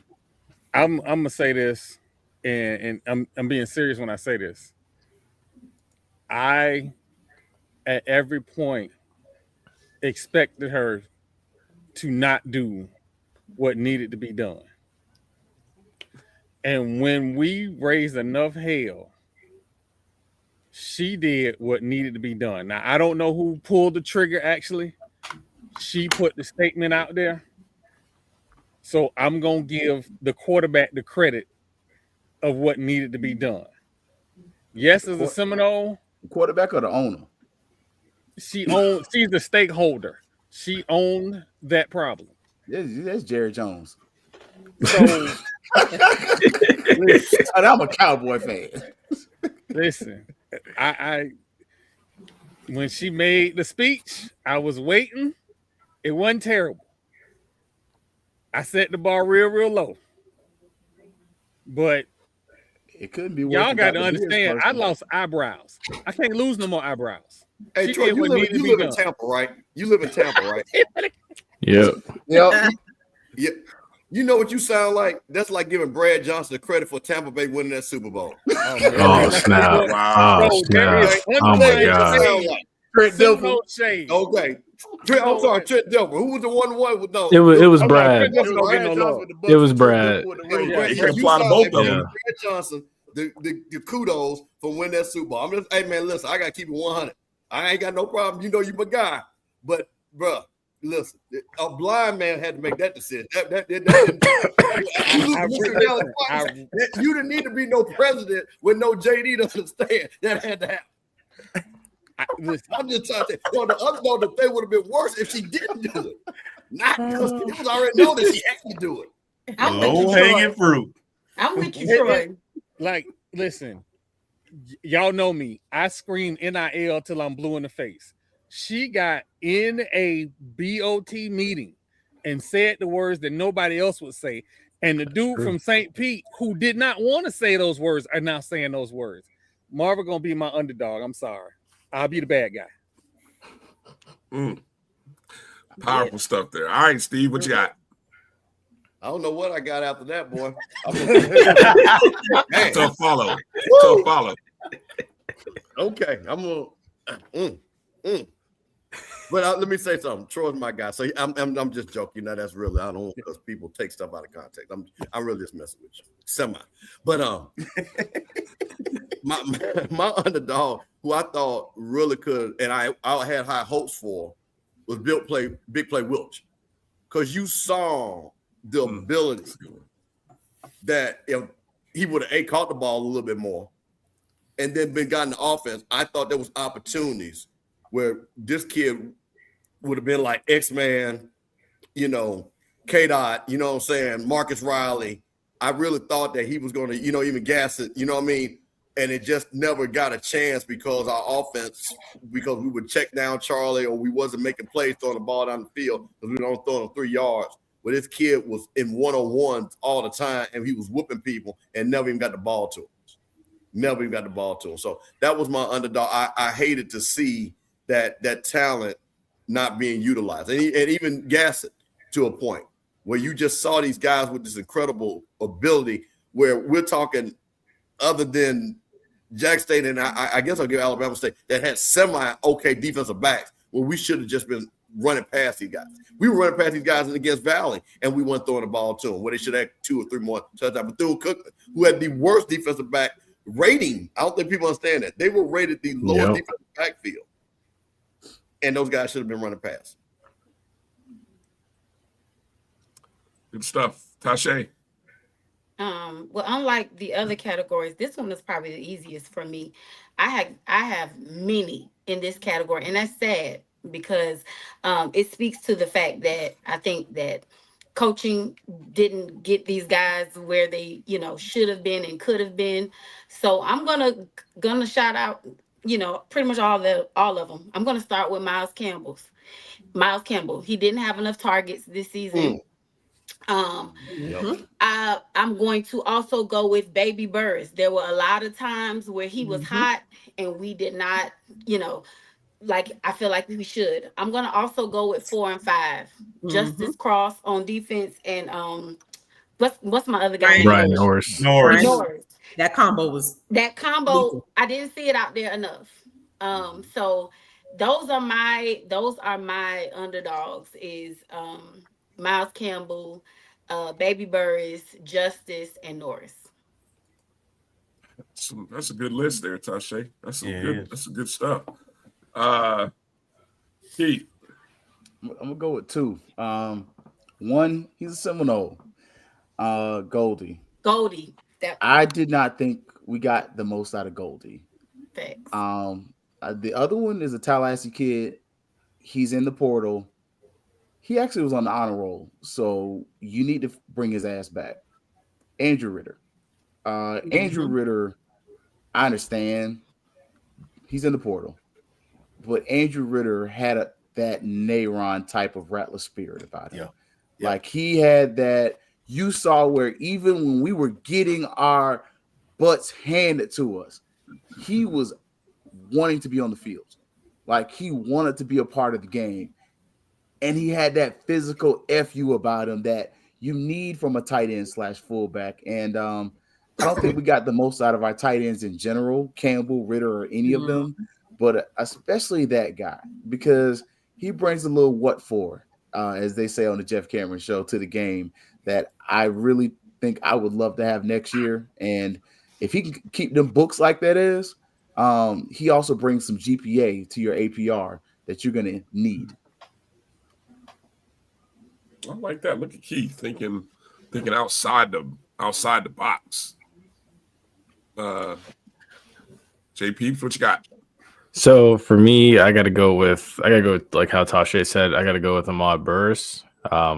He played the role of what a slot receiver is, trusty, always there when you need him. He's the safety choice, although I don't really think our quarterback knew what a safety choice was. But nevertheless, looking at the numbers, 17 receptions, 222 yards, only 2 TDs. It felt like I thought he had more, but he really started to flash in moments, here and there. I'm not sure what's going to happen, with his future at FAMU, but if this was the end of his tenure here, he proved his worth. I would have loved to see him get more targets in the slot and more looks like, jet sweeps, or double moves in the slot, seam plays. But, it is what it is. Change is coming and he might be a casualty of it, but he's definitely my underdog for this season. Ashley. I'm going to go with, I really have 3, but I'll probably just go with 2. Baby Burst, absolutely. If you hear me talk to Shay offline, I'm always like, man, we got to figure out. We need Baby. He has so much potential. There's so much that I believe we did not see out of him. And what we did see, was a joy to watch. So just imagine if we really, like many have already said, used him more and effectively. Also, surprisingly, hasn't been said, but I don't believe that Jet was given a fair, from an undervalued, underused opportunity. He did get used early on in the season to be like a spark plug to the engine, so to speak. And I just think that he should have had a better opportunity to really compete for the role. Now, with that being said, things got figured out from a quarterback perspective, and the numbers show that. So I'm not saying he's sitting here saying that he should have been the bona fide starter, but I do believe that there's a lot more in Jet that we never got an opportunity to see. I'll say he should have been the bona fide starter from the beginning of the season. I ain't ducking no smoke. Facts. Yeah. Well, perfect segue for me to go to my most undervalued underdog of the year was none other than RJ Johnson. For many of those various reasons that Keith just went to. I'm the bad guy? Huh? I'm just trying to figure out I was the bad guy. Okay. No. I'm okay. Look, I'm gonna love you definitely not a bad guy now. No, I'm gonna love a petty A. Tyrone is the bad guy. He over there bringing the streets over here to this good God-given earth that we have over here. We sanctified. We stay at the streets. Look, for a guy who had the kind of season that he had, and was I'm going to use the word earned. I know people will say given, but I wasn't on the fence. I'm not there every day to know why. I'm still, look, come on, tell the truth. We all waiting to figure out what the story is and the why, but maybe that'll come out later. No, we don't want to know why. We don't need to know. I thought the cleanup man waiting on the story. Some of us ain't waiting on the story. Oh, okay. Whatever. We know the story. It's written. We know the story. The story was written before the season started. Let me just say, for a kid who came to FAM had a good high school career. Tasha, you saw him up there in Atlanta. Had a good high school career. I know people in Atlanta who would constantly tell me the kid can play. He can spin it. He had 2 years of sitting, never got a snap at Toledo, comes to FAMU, right? And he was, from day one, from game one, the underdog. But as I would, to finish off a season where you start 11 of 12, you throw for 25, nearly 2,600 yards, which was the most yards thrown in the SWAC. Now, obviously, a lot of that is largely because Andrew Body got hurt after the 8th game. But regardless, the most yards thrown in the SWAC, 18 touchdowns, 4 interceptions, which next to Andrew Body, the best touchdown to INT ratio, second or third most overall touchdowns. I just thought he was underappreciated. They dropped 6 interceptions. Look, don't do that. Don't do that. Nobody in Atlanta You know told what? you that boy can spin. You know what? You know what? That Nobody hold on. told you that. Nobody in Atlanta Yes, told you did. he can spin. You know who said that? We just not Yes, gonna say his name because we not petty. Oh yeah, Just say it. No, We know who y'all, said it. they We said just not gonna say their they name. said he could play. We not They petty. didn't say he could spin it. Yes, Ain't they nobody, did. I know who you talking about. Ain't I do nobody too. in Atlanta said he I could do spin too. it. No. Yes, you know who said it. I The know pound cake he man didn't said say it. that Don't he do could that. spin The it. pound cake man said it. Patty cake, Baker's man. know who you Make me a talking about. quarterback if you Ain't can. no He way. said it. Because that wasn't even his game in Atlanta. That wasn't even his game. I feel Oh, like Jesus. RJ's strength, but if we want to Tasha, talk about that, it wasn't what he did he best. He was a 4-year or at least a 3.5-year starter. Right. His teams were successful, were they not? They were. Thank you. In the words of J-Max, I can go look at J-Max, Hey, look, I can go look at Max Preps. I can go look at Max Preps just like anybody else, and you can see what his teams did. All I'm saying is, the one thing that we understand what you're saying. You can go look at the It's history. my turn. Go look at the history of FAMU quarterbacks. No, I got to get in on this. I got to get in on this. Let me finish. I'm almost done. Go ahead. I'm sorry I'm not moving faster. Brian, you still pleading your case, huh? I understand. I am because this is the last time. Look, this is the last time I'm gonna get to defend RJ Johnson. So let me just go through my emotional damn moment. straight because he about to transfer up out of here. Yes. Okay, like Chris Brown. Deuces. There are many of other great quarterbacks over the last decade who have played at FAMU. And I don't know if any of them had the completion percentage, the lack of turnovers that RJ Johnson had. And I think that I don't care. Look, you telling me that 6 people dropped passes is like when you look at that kid's test that somehow got an A, and you say, how the heck you get an A? He guessed right. Well, hell, he guessed right. He got it right. I mean, at the end of the day, don't nobody care whether he guessed A when, he really wanted to put B, but he guessed A. I mean, no one cares at the end of the day. We're not going to remember that. We're going to remember that the final numbers say what the final numbers were. All right. Anyway, RJ Johnson, I will remember you for what you were, undervalued, underappreciated. We wish you the best wherever you may go. All right, I'm done. Kelvin. I just got one name for you. When you said that, it's Cam Peters. That's the name I got for you. Because them numbers you just screamed out, Cam Peters don't have that, and it's not even close.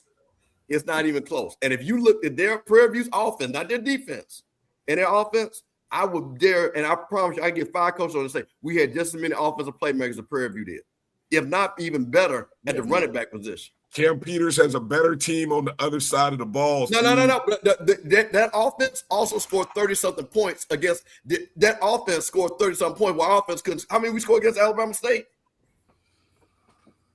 Because we couldn't go past 3 yards. Wait, that's the game when we asked we couldn't throw past we couldn't convert on 3rd and 4th down, Steve. And Come on now. We couldn't catch worth a darn that game either. And we were dropping the ball like it was a hot potato. Okay. I'm just saying. I mean, hey, Cam Peters, great quarterback, but Cam Peters also has a great defense on the other side of the ball. But the offense, the defense don't catch the balls. The offense. All I'm saying is when they played Alabama State, he threw 4 interceptions, and they still on the offensive side of the ball had a chance to win the game.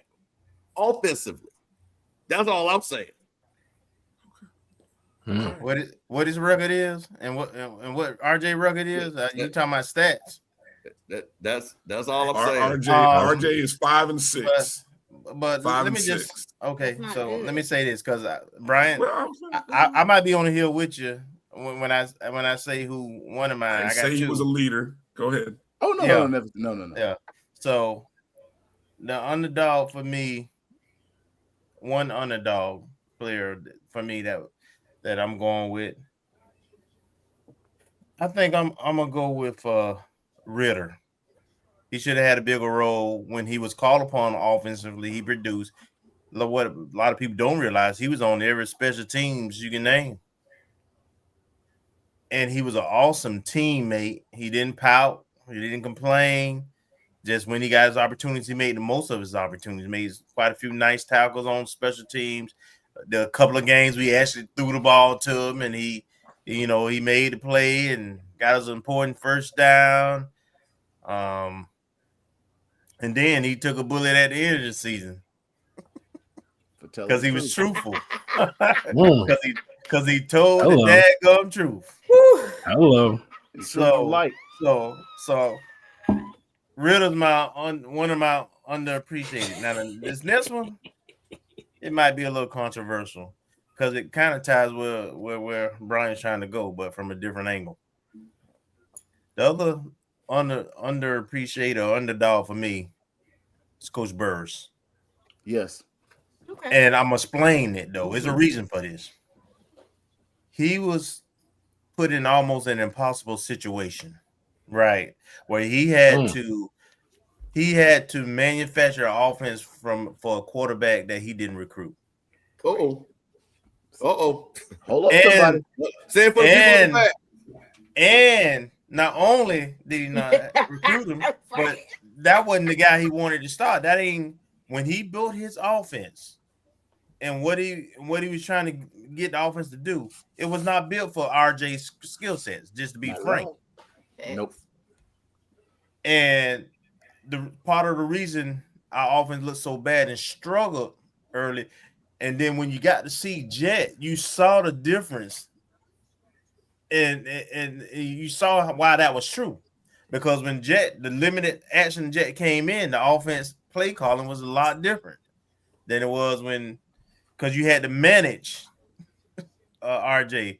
And even think about the Howard game where the Thad is just jumping up and down, waving, and RJ's rolling that way, and there's nobody around him, and he just don't see it.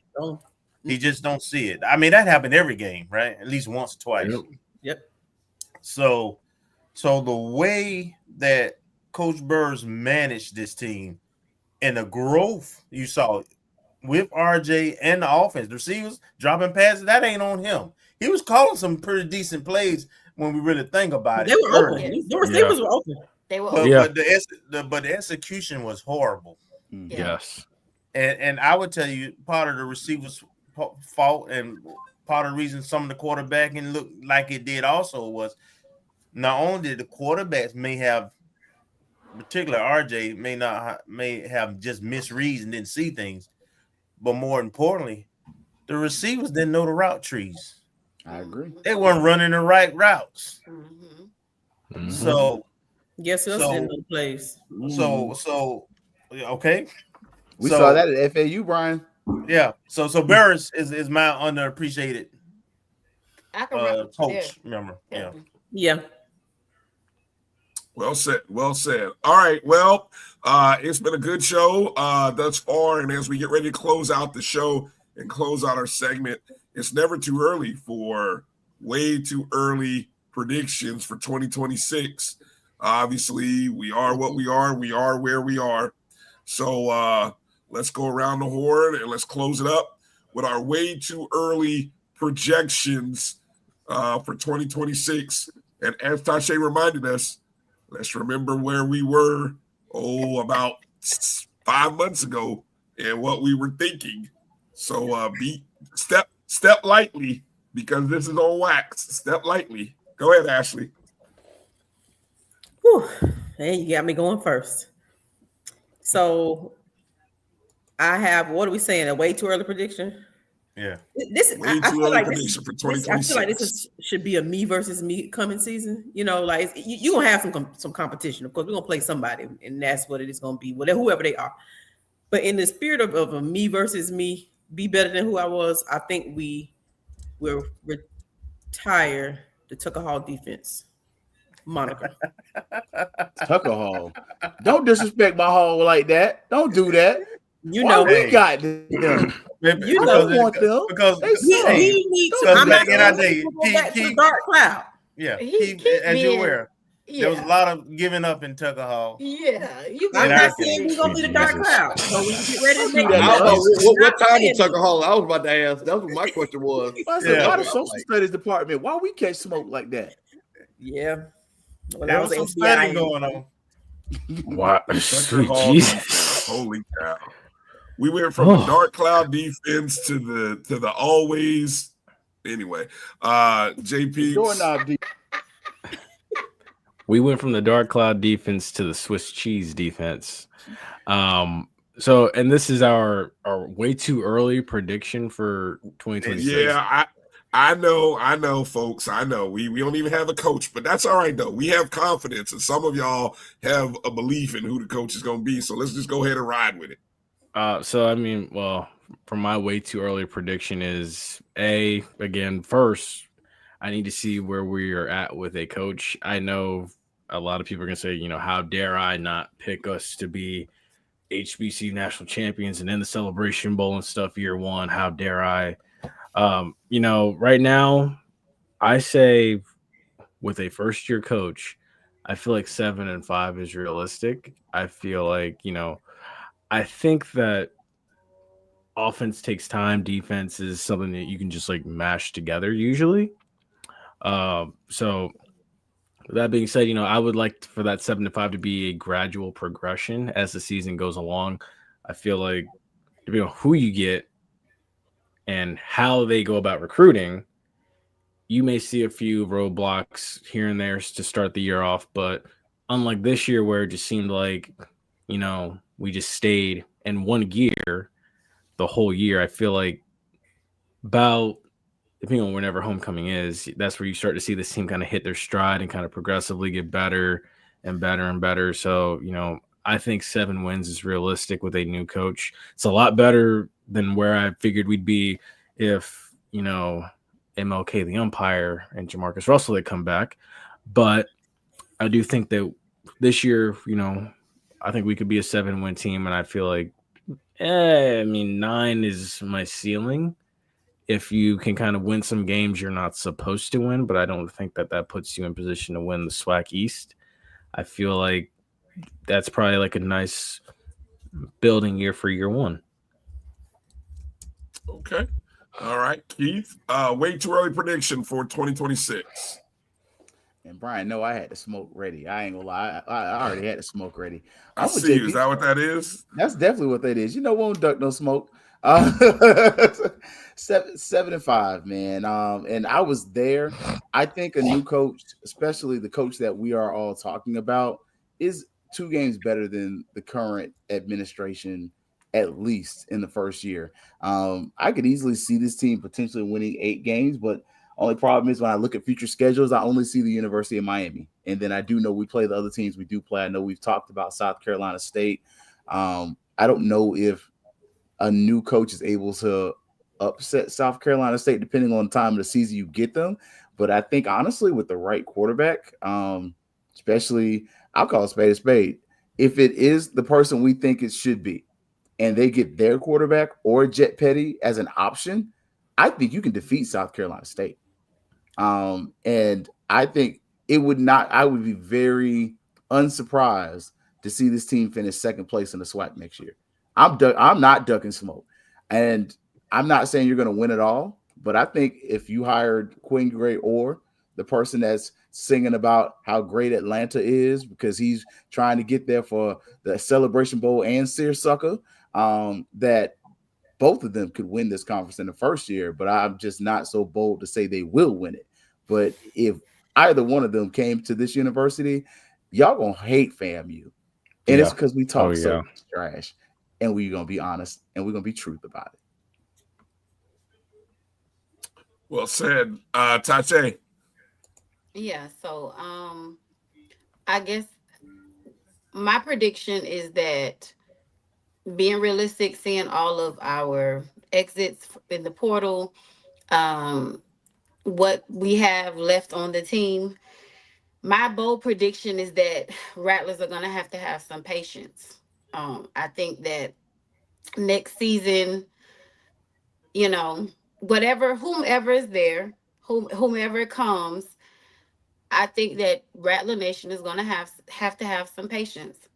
And that's my bold prediction, that we need to just be patient with the process. I'm not advocating for losing, but I am saying that we need to be patient with the process and we need to be realistic concerning the process. And even if we're talking about Coach A, look at his first year where he was at. Okay, that we need to be realistic. So I'm going to say be patient with the process. I'm not going to give a number because I feel like that was the whammy. So I ain't ducking no smoke, but I'm being realistic. So just be patient. That's my bold prediction. Go ahead, Steve. No, let the Florida State person go. Wait, is that the smoke? We're the family. Let the Florida State person go. Is that the smoke from the Pope? Yes. Oh my god. Yes, it is. Yes, it is. Go ahead, Troy. Is this thing working? Is this thing Oh working? my gosh. So as the Florida State guy, the resident PWI guy, Florida State has beaten my FAMUans down to where they're like not the FAMUans that I know. I'm a 90s on the set Rattler. The standard is the standard. It's December. I'm ready to tell lies right now. The guy that I think is coming in is a Rattler that knows the standard. I get it. We don't want to we want to temper everything. I'm betting eyebrows again. 9-3. Ooh, Me and Big Sis Fur Coat is in Atlanta. Ooh. That's what I'm talking about. Come on, Troy. Say it with your chest. I'm not with this war as me. I'm not with it. I'm just not. I know who coming. Let's go. And he got the trunk with him. He got the trunk loaded up.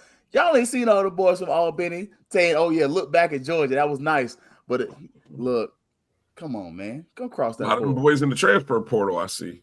And they've been offered by FAMU already. It's crazy. Yeah, he hadn't been offered by the other school. Yeah. What you got there, Steve? Listen, man, this is simple. With an incompetent coach, we should have won 8 games. Yeah, we should have won 8. It's not even for debate. We should have won 8. We got the same schedule, other than just flip it. So if you get any of the coaches, and I'm gonna name them: Quinn Gray, Tremaine Jackson, Deshaun Jackson, Dr. Allen Parker, any of these guys you want to name, the white boy Robles down in West Florida, we would win everyone. There's not a team on that schedule other than Jackson State and Alabama State right now that would be better than us. I'm just telling you right now. With the team we had right now, we should have won 8 games. Whoever we play, we're not going to play no powerhouse team in the Orange Blossom Classic. It'll be some Howard level team. We should beat them. We need Howard back. So bring Howard back. Yeah. But there is no way with competent coaching that this team is not an 8-win team. Because you just look, we already know what our schedule is because we know what we play in the SWAC. So it's not like we're making up like who we're playing. Jackson State's going to be the problem. Alabama State, because those are on the road, and those are the 2 that are level set. We're going to have a problem with Alabama A&M with our talent, with the right coach, Bethune, Mississippi Valley, UAPB, Southern. No. With a competent coach.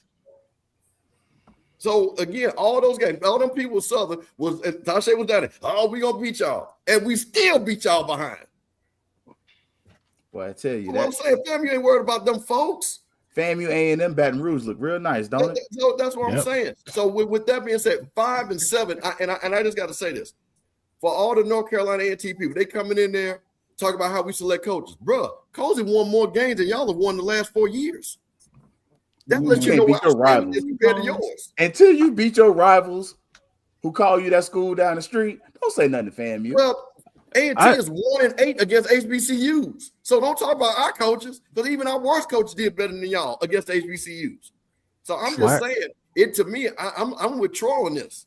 I don't think it's going out on a limb with a competent coach, because with a competent coach, you know what comes with competent players.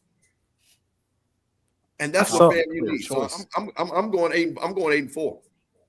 I saw that early with the A&T dude, and I'm just like, I'm sitting there like, dude, like, not only the last 2 times that you faced FAMU, you got your ass kicked on and off the field, and then not to mention just talking to Marcus Williams, like, dude, they came to your homecoming and they ate your food and then left and went back home after beating your ass. Like, dude, shut up. After a hurricane. Exactly. After a hurricane. Like, are you serious right now? Do you really want to put I wish we could play them again. I wish. I really do. Because I love how they just talk so much trash, but yet you can't beat us. Like, and Jermaine Martin was like puking his guts out the last time he came to brag. Like, we're talking about 3 days on the job to coach pressure, and we still beat you. That's on today's episode. On today's episode. All right. So way too early predictions for me. I'll start. I'm not even going to be so bold as you guys. I applaud you guys for making win loss. I'm not even stepping into that pool. But I'll go from the standpoint of a couple of things I'll be watching for. One, I'm looking for the Orange Blossom Classic to be played against a school from the state of North Carolina. That is my bold prediction. I ain't going to say which one, because both of them would be good to play. But that's my bold prediction, that one of those, that we play one of those schools in the Orange Blossom Classic to open the season. We will win our 9th consecutive homecoming, because that's what we do. We win homecoming. Yeah. We will go unbeaten at home next year. I thought I was going to have it. You got it. Wait, here you go. Wait a minute. So listen to what this guy said. Home schedule ain't tough. Wins, but I can start counting your wins right now. Yeah. You might want to go get a win total, Brian. Yeah, you might well claim that 7 wins, Brian. Yeah, 7, 8 wins. Don't say it. You go undefeated. I won that 4 games. He ain't got his earring in today. That's why. If he had his earring, he'd have said it. You already at 5 when you say undefeated at home. Yeah, 5. That's 6. Wait a minute. What did you say? I said unbeaten at home. That's 5. That's 5. That's 6, bro. Florida Classic. That's 7. Florida Classic. That's y'all. Yeah. That's y'all. See, look at y'all. Let me let y'all do what y'all do. I'm not. All I'm saying is that who we're playing. I'm not predicting any wins, losses. You just did. I did for 5 home games. That's it. I'm out. Oh, and Bethune. Brian said he got 7 books. That's 7 books. I got 6. I got 6 books. And I got 6. Brian one of the people that I got 2 and 6 possibles. Oh my gosh, that comment is crazy. Brian had 2 and 6 possibles. That comment is crazy. 7 pop. That's 7 books. Count them. Leave me alone. I'm out. Calvin, get your boy, man. Okay. Get your boy. So Brian, he clipped me on undefeated at home. That's absolutely gonna happen. What I also would say, not that I have any inside information, with what potentially would be our staff, some of those kids in the portal will come out of the portal. But the talent on next year's team will be greater than the talent on this year's team and deeper, much deeper. So I'm with Campbell. Man, I can easily see 8 wins. I agree with the 2 he's talking about and being on the road. Our issue next year is going to be our road games, frankly. Yeah. That's true. But I feel good. I'm not gonna predict till everything comes around. I can't predict Celebration Bowl.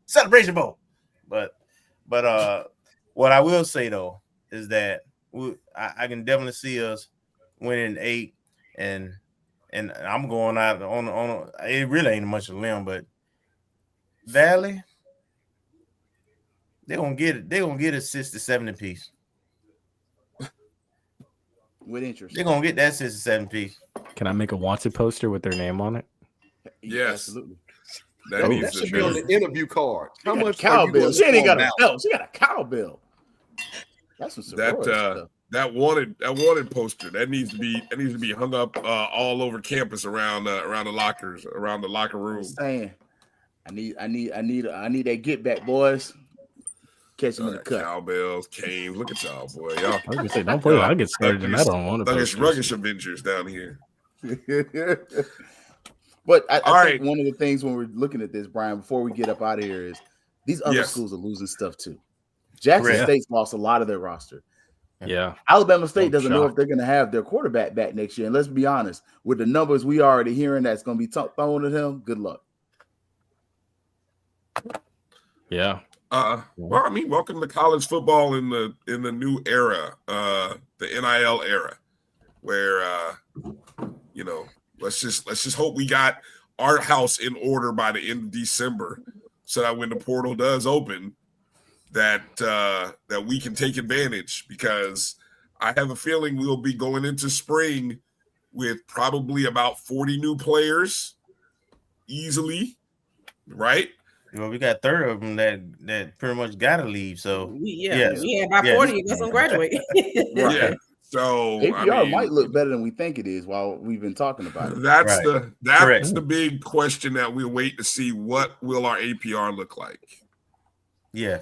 I got a feeling it'll be better too. Fingers crossed. Let me just make one other point too, and this is about the portal issue and the kids in the portal. Be careful, because as you can see all over college football landscape, there's a lot of coaches that have been changing and shifting, and it's still going on. There's a coaches clinic in early mid-January. So the movement of coaches won't stop until February. So if you had a place that you like and you can contribute, be very careful about that portal, because it's just unpredictable in the coaching marketplace right now. So where you going and who's there now may not be there. Yeah. Might be interesting to see who said. And it might be interesting who come back across some tracks. Troy talking trash. Now, I ain't gonna lie, it works one way better. It works better when we send people across the tracks, but you don't be surprised. Some of the people come back across some tracks. I ain't gonna say no names. All right. You got one? You was gonna say Corey Fuller, wasn't you? It is a coach who is a very good player at Florida State, who wants to coach, who loves to coach. His kid is on the Florida State team. Mm-hmm. Wait a minute. What number is that kid? I wonder if it's Corey Fuller. I was gonna say, because I could have swore I saw something. But his son played baseball. He's a DB. Hey, all right. Well, hey, guys, we appreciate all of you guys hanging in there, watching with us, listening. Maybe you're watching via the podcast or the late night YouTube feed. Thank you for watching. And please make sure to hit the thumbs up and the like button wherever and whenever you're watching the show. I'll do roll call here in just a second. Now I was going to say something, but roll call. Go ahead, Troy. Go. You can find us at watchthatfatmouthsports.net. We are on Tuesday and Thursday nights. We will not be on this Thursday. We are traveling to the Celebration Bowl. We will broadcast probably on Friday. Just depends on when we get on Thursday night. And we will do a halftime show at the Celebration Bowl, just to give everybody a little something to talk about. Because I'm not sure if a certain network is going to premiere the bands. So for sure, we'll have a halftime show on Saturday. Good stuff. Steve, what do you got? Hey, man, this Friday, Embassy Suites, HBCU Coaches Corner Live, Bruce Eugene, Grambling Swag Legend, Coach Cole, me, Rocky, Coach Fred from Alcorn, and several other coaches that are big names that will be joining us at Embassy Suites. At the loft section, come on up, come early. There's Ruth Chris Steakhouse. You can have your nice meal. There's a bar, but we're having a lot of people that are going to come through. Scotty's probably going to broadcast. We're going to have Perry White. We have a lot of people join us. So I want all my rattlers out in Atlanta. Tashay, come on through. We got you a drink. We're going to take care. You ain't got to pay for nothing. Just come on through and everything. So we put you on there too. But, Embassy Suites this Friday night, 8 to 10 p.m. HBC Coaches Corner Live. J Peeps. Oh, so Running Gun Podcast Wednesdays at 8 p.m. You can find us on Penalty Talk on Facebook. You can find us at Penalty Talk on X or Twitter. You can find us at Throw Flags as well on Instagram.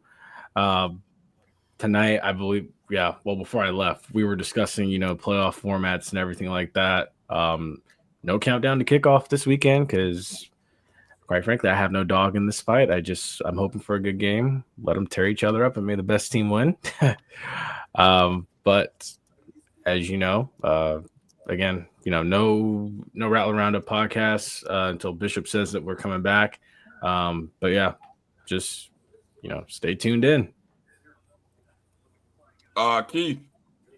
All right, y'all already know, man. Oh, look, you petty. That's my classmate from Lincoln High School. You petty, Troy. But Fangs Up Podcast, Thursdays, Sundays. Y'all know this Monday night show has been amazing. Y'all know for the Celebration Bowl, I do have a dog in the fight. It's South Carolina State. Shout out because their band director is a Rattler. Dr. Jamal Nicholas. He got his PhD from the University of South Carolina. He attended the great Jones High School, the oldest black high school in Orlando, Florida. But he's also a graduate of FAMU. He played the tuba, so he's a white whale. So I'm cheering for South Carolina State, and I'm cheering for my brother Jamal Nicholas in the Marching 101. And y'all know we're going to be here. We will do a little break during the Christmas break just to kind of enjoy our time and try to build up our extra stuff. And Brian doesn't know yet, but I'll share the news. I did meet with Coach Hayes today. He gave me the tips on how to set it up. So we will be doing some upgrades in the coming year. And so we are all growing and going to be doing some amazing things. So we're looking forward to making our shows better and continue to support us, like, share, and subscribe. So, shout out Brian. And me and Coach Hayes had a good little 30-minute talk at the work day. Nice. Tasha, Ashley, Fang Exchange, go. Yes, you can find me and my girl every Thursday night on YouTube. You can also, if you want to hit us up on Twitter or X, Facebook, Instagram, YouTube at Fang Exchange. Like I said, we're on every Thursday night. I will be at the Celebration Bowl. I'm gonna come through on Friday, definitely, to the Coaches Corner Live. If you see me, y'all don't act like you don't know me. Walk past, say something to me. I'm trying to meet all my folks. So make sure you come and hug my neck, like my grandma say. But Fang Exchange on every platform. Ashley, did I miss anything? Nope, you hit it on the head. So I'll hand it over, Brian. Hey, want to encourage everybody, do me a favor. Please make sure that you're following. You're probably already following all of our friends here. Make sure you're following. Make sure you're subscribed to all their channels and shows.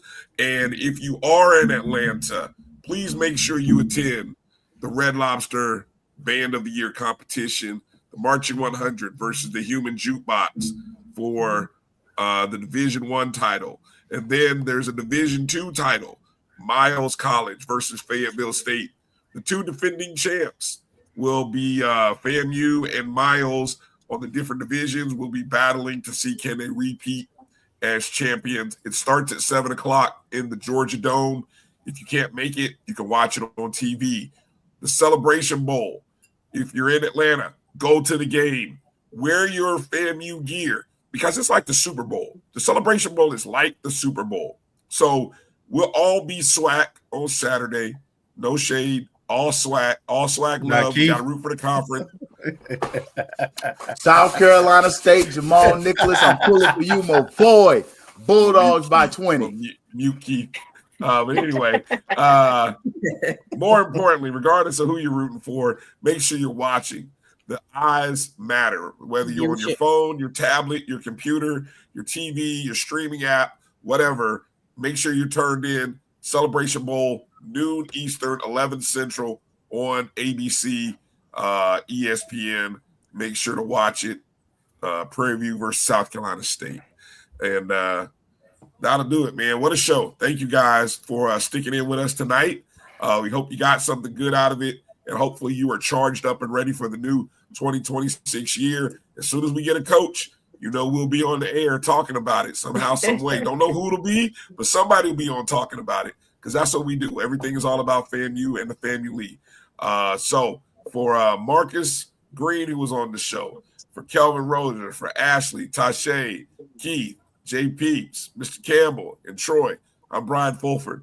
Thank you, everybody. Hit the thumbs up and the like button out the door, and make sure you find the BCS Pod Zone on all your favorite podcast platforms, Apple, Spotify, iHeartRadio, Amazon Music, so on and so forth. That's going to do it, guys. Be well, be safe, have a good night, and peace out, Rattlers.